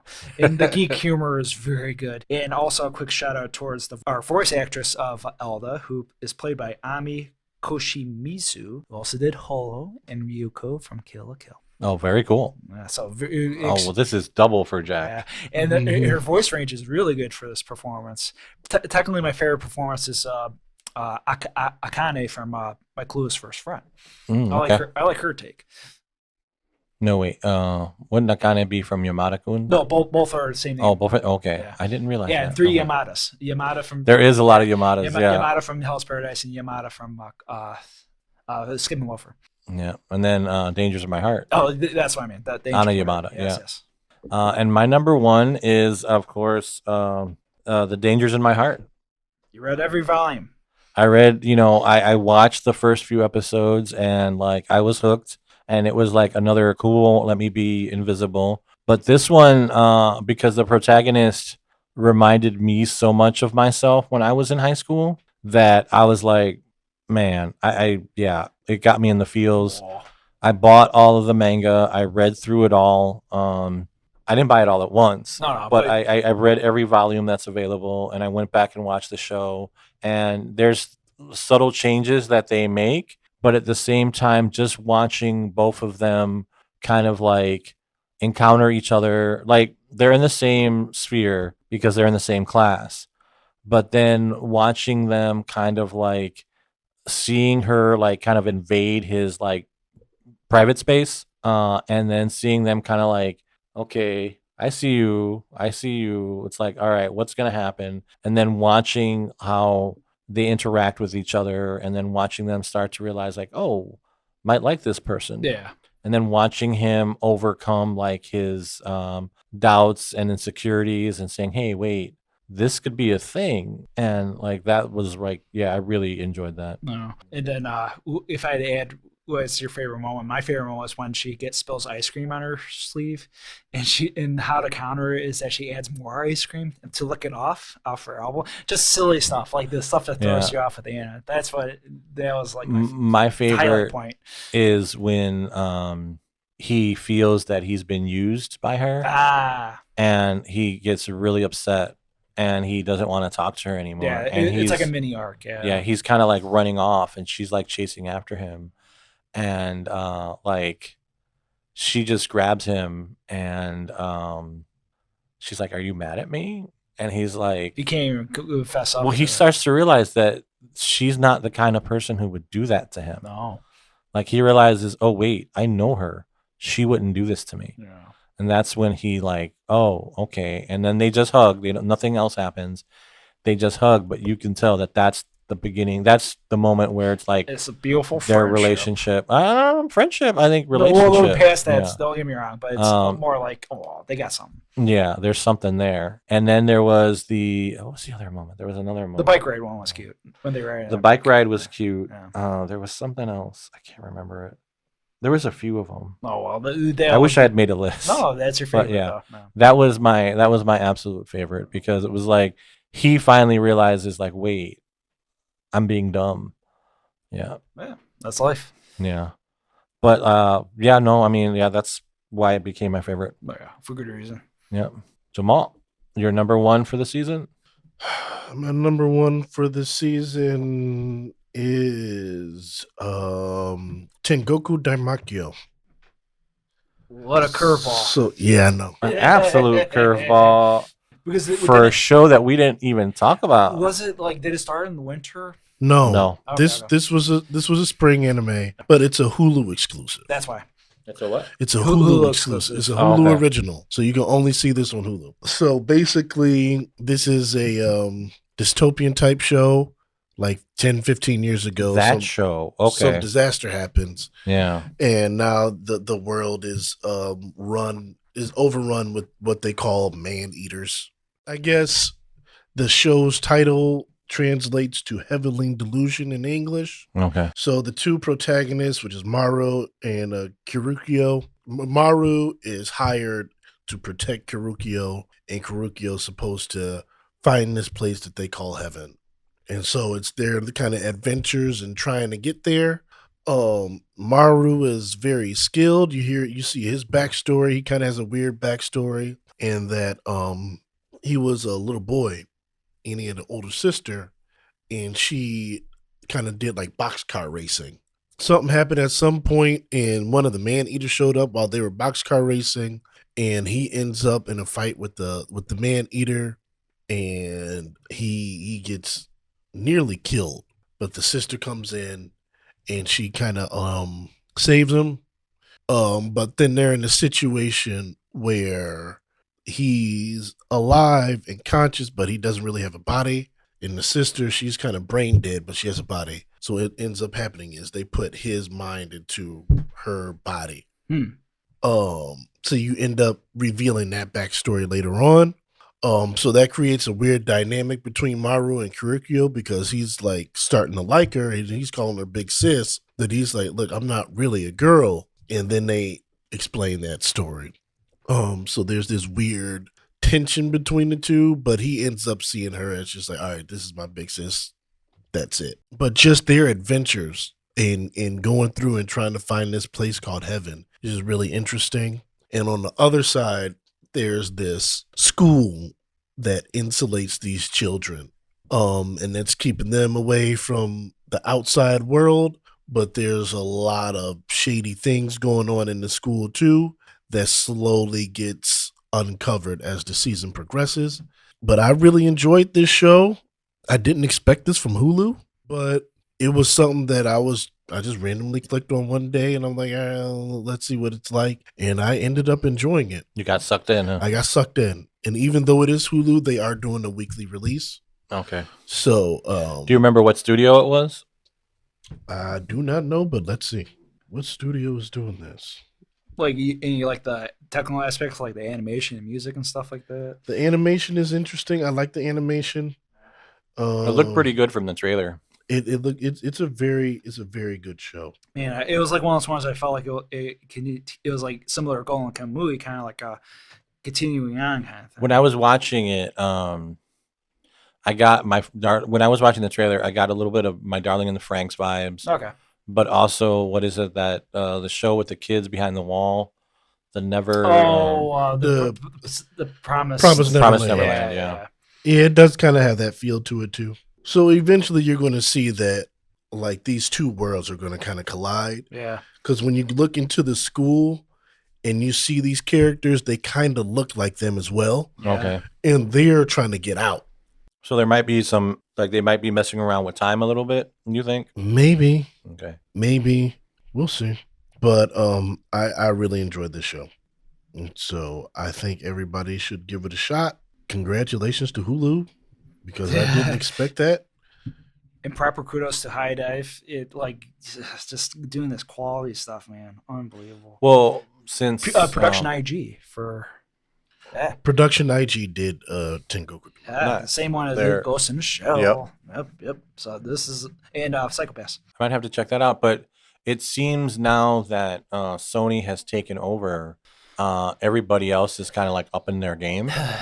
Yeah, like Crunchyroll and High Dive. Mm-hmm. I mean, High Dive, and then Hulu and Netflix. Disney. Yeah, everybody's kind of like having to up their game and try to capture these shows. And I think High Dive's been doing an amazing job of getting stuff that. It's like keep it that way, guys. Keep it that way. Don't Yeah. add like a million shows. Buffer, crazy I mean, season crap. Yeah. Hulu is owned by Disney, so Disney's just going to find like the big property. Like, cause I know they borrow the distribution rights to Bleach. Yes. 1,000 Year War. Yeah. So it's like if you want to watch it, you got to watch it on Hulu. So for a show like that, where it's not like one of the big ones, and they just kind of put it out there, I was impressed. I really enjoyed it. I'm going to keep with it and look forward to see where it goes. I think the manga's still going on too, so there's still a lot of story left to be told. God damn it! It'll be a surprise catch up in the near future, my friend. Yeah. At least Yeah. from my end. Yeah. Edwin's I mean, if I don't get distracted by the end of this season and the well, beginning of summer looks like it's gonna be a-okay. Nothing like, oh my god, like my Clueless first friend. Or No. Dangerous My Some, Heart. Well, we summer has never some, know. Summer has some heavy hitters, man. it has That's some, true. It has some Wishko heavy Tensei. hitters. And then you Jujutsu never Kaisen. know. Like I never know. I can never predict what's gonna catch my attention. Or sometimes like I'll end up enjoying a trash. Oh well, So, your trash cheers for the season. Well, I'll end up like laughing and like just being in awe of like some trash show. Yeah. And then I'll miss out. Like I'll forget about like some really, really good show. Yeah. Or sometimes some show will sneak in there and be like, like the chorus recoil or like the dangers of my heart, where it's like I'm not expecting much from them, Yeah. and then all of a sudden like they're my favorite show of the season. Yeah. Well, speaking of which, the perfect segue, gentlemen. A quick little shotgun of all of our anticipated titles for a summer season. Summer 2023. Yep. The upcoming shows that we're looking forward to. Because like the craziest title I saw, of course, was the Vending Machine in Another World. Yeah, that I'm like, what? Reborn as a vending machine. Yep. And then the press kit. How are they gonna even like? How? It's best both worlds, my friend. But like, I know for me, it's like Horimiya, the Missing Pieces. Yeah, that's up there. Is really up there, and then the Rascal thing too.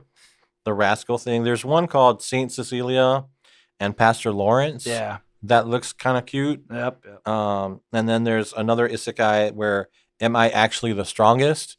I read quite a bit of I remember the you manga. mentioned it a while ago. Yeah. A while. Yeah. That was a while ago. Yeah. Yeah. And then I'm actually watching Masamune's Kun's Revenge. The first season, because the second season's coming up. It's one that I had started. It's a slice of life romance that I had started, but it's got like a revenge angle where this dude's out to get revenge against the girl that rejected him so long ago. But his emotions keep getting in the way. Yep. And they keep throwing rivals at them. So I'm like, how is this going to work out? Yeah. It'll be interesting to see what they do with their second season. And then I think we're getting into the big ones. Yeah. I know for me and Jack, well, what I'll do is I will mention one that I don't know that's new to us. Okay. It's Zom 100, Bucket List of the Dead. I've read the first volume. Yeah. It's good. So I'm interested to see that one.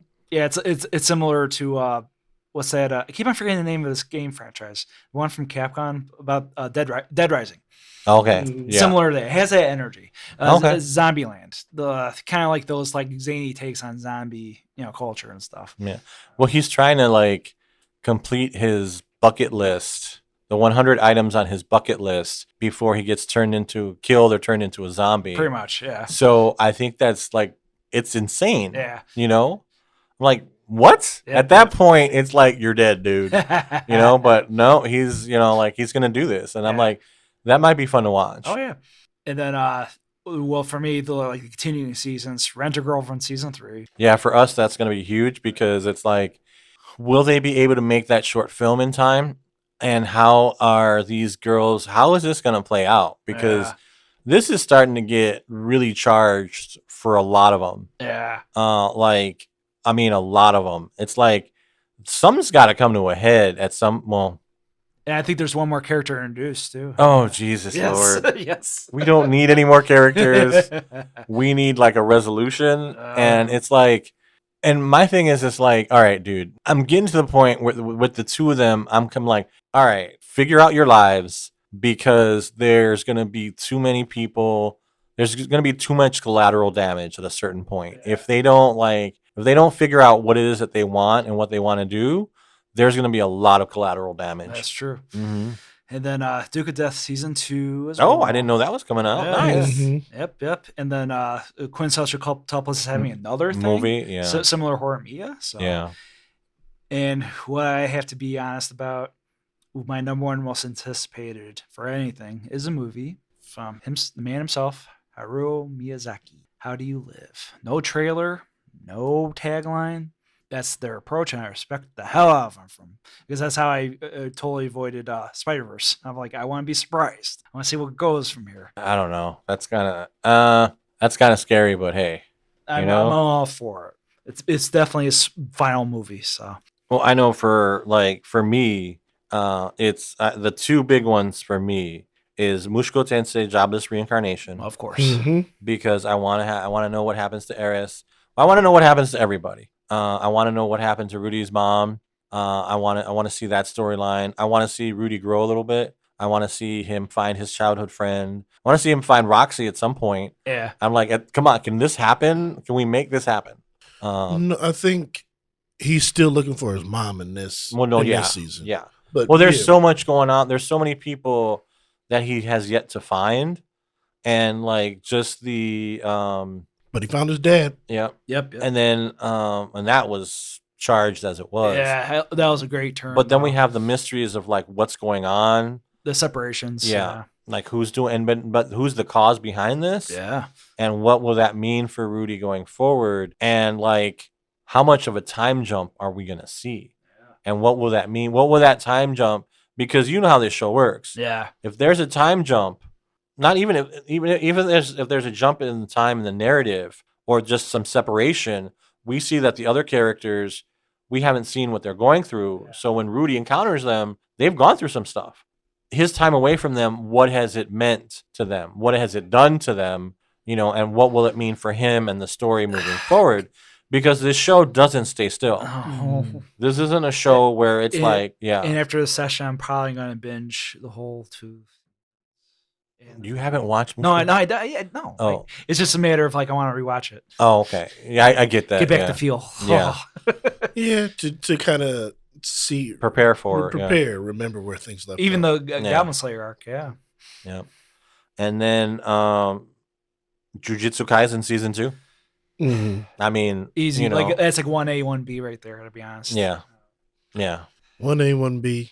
Bleach is coming back. Yes. So that's going to be a big one. That's part 2, if I'm not mistaken. Yeah, we're going to get another Bleach lanyard at a convention, I'm sure. For as long as they can keep doing it, I think. Yep. There's a few movies coming out in the summer. I think the Sailor Moon movie's coming out. Yes. Rascal Does Not Dream of a Sister Venturing Out. I'm definitely watching Yep. that. It's coming out.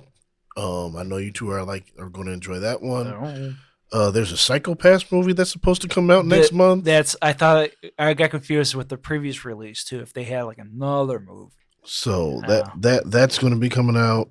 Watch it. I didn't finish the last season though. I will catch up though. So I mean, there's a lot of, and as you guys spoke of before, like the Horror Mia is coming out with their little side thing. Oh yeah. There's a lot of heavy hitters coming out in the summer, But spaced out. I feel like the mystery shows, you can gather what you can. Like this was the problem with this season personally. Like I'm like, okay, it's all the same theme, at least for Slice of Life. Unfortunately didn't bother with Isekai because it's relatively weak. But then there's Hell's Paradise and Demon Slayer. I'm like, I'm sorry guys, the time is needs to be spent well.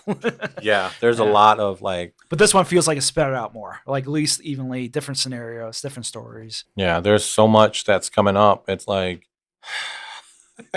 well, we're lucky. We're blessed. Yeah. We're lucky because I mean, it's a lot of good anime that's like that I'm gonna remember for a while.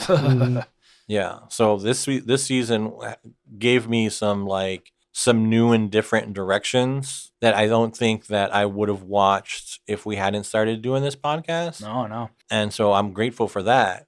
And then now it's like you have your big shows and your small shows, and I'm always excited to see what's going to capture my attention. If I'll have new favorites, will these be shows that I remember for years to come? Yeah. Mhm. Yeah.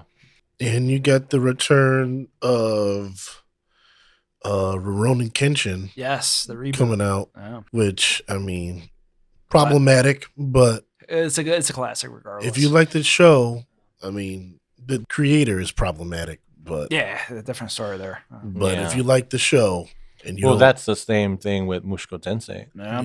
Yeah. And technically, Kaguya-sama. He got into Yep, everyone's agreeing. it's one of those things where it's like, yeah, good show, but do I really want to Yeah. support this dude? I know. Yeah. Even the creator of Bleach has like here and there quarrels. Yeah. Why can't they do a Bubblegum Crisis reboot? Yo, that'd be dope. That'd be dope. Yeah. At least in an update with the timeline with Macross. Oh. Like something along those lines. Or an overall thing, a similar Trigon, maybe like a thing with Full Metal Panic. Who knows? Full Metal Panic again. Well, Full Metal Panic, they just Jack loves his Full Metal Panic, baby. It's one of the most fascinating shows. Not one of my favorites, but one well, of the most fascinating. what was it 3 years ago where they did like The Bufuri, right? No, they did the new season, New season. There you go. which I started I it. haven't seen it myself. Yeah. Well, I started it, but the gap was so big between like Almost I'm 20 like, years, yeah. yeah, I'm like, I don't remember any of this. Yeah.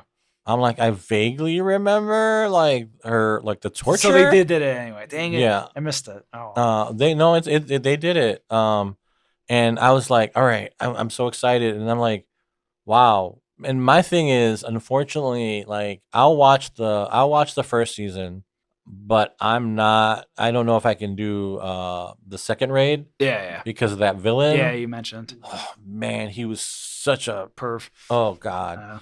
Well, not only that, I mean, he was just so he was such a twisted F that I was like, I don't know if I can watch this. I mean, I managed to watch the whole thing, but like it was like really like I'm like, man, they really put them through the ringer in that yeah.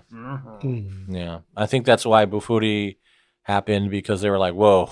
Yeah. That was really serious. 180. Yeah, we need to like, yeah. We need Even to, Neon Genesis, the movies. Like, ooh, shit. yeah.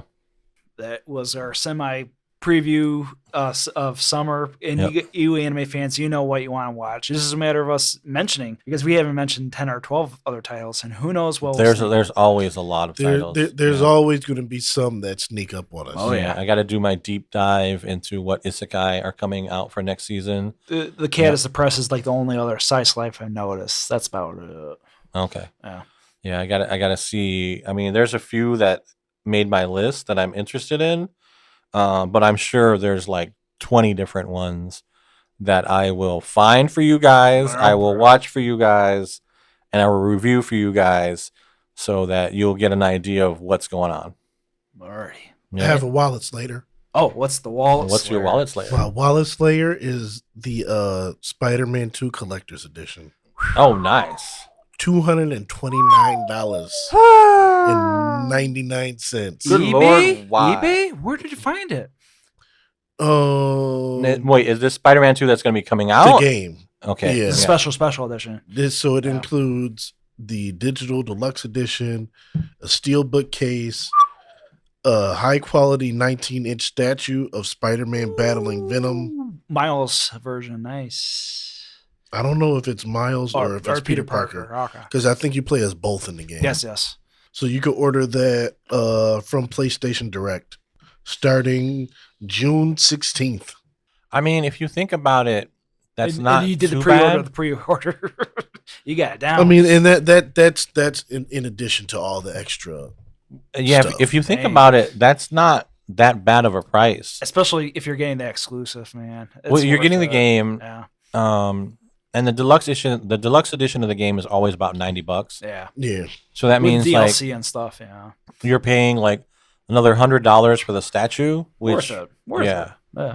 I mean, if you're a huge Spider-Man fan, I mean, I know it doesn't sound to me like it would be like a total like And you gotta crazy, get it fast. yeah. Yeah, you gotta get it fast. When Yeah, I saw that one two- doesn't seem like it only happened in your dreams, No. but that one seems like it might actually be worth it. Oh, so Venom is fighting both Spider-Man, Peter Parker, and Miles Morales in the statue. That's crazy.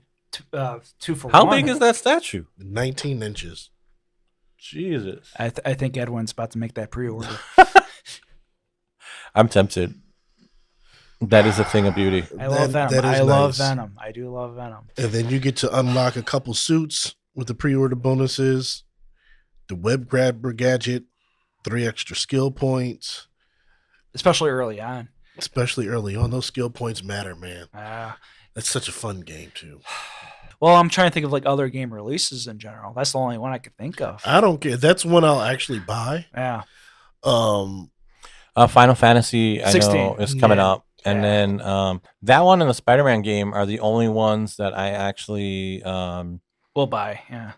that I'm even thinking about Yeah. and that are on my radar at all. Mm. Because I did get Star Wars Jedi Survivor and I got Hogwarts Legacy. So those are the two that I'm alternating playing Yeah. right now. But the Spider-Man game is definitely on my radar. Yeah, I mean,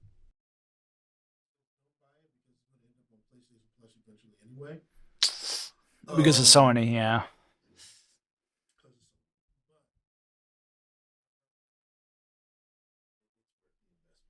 Yeah.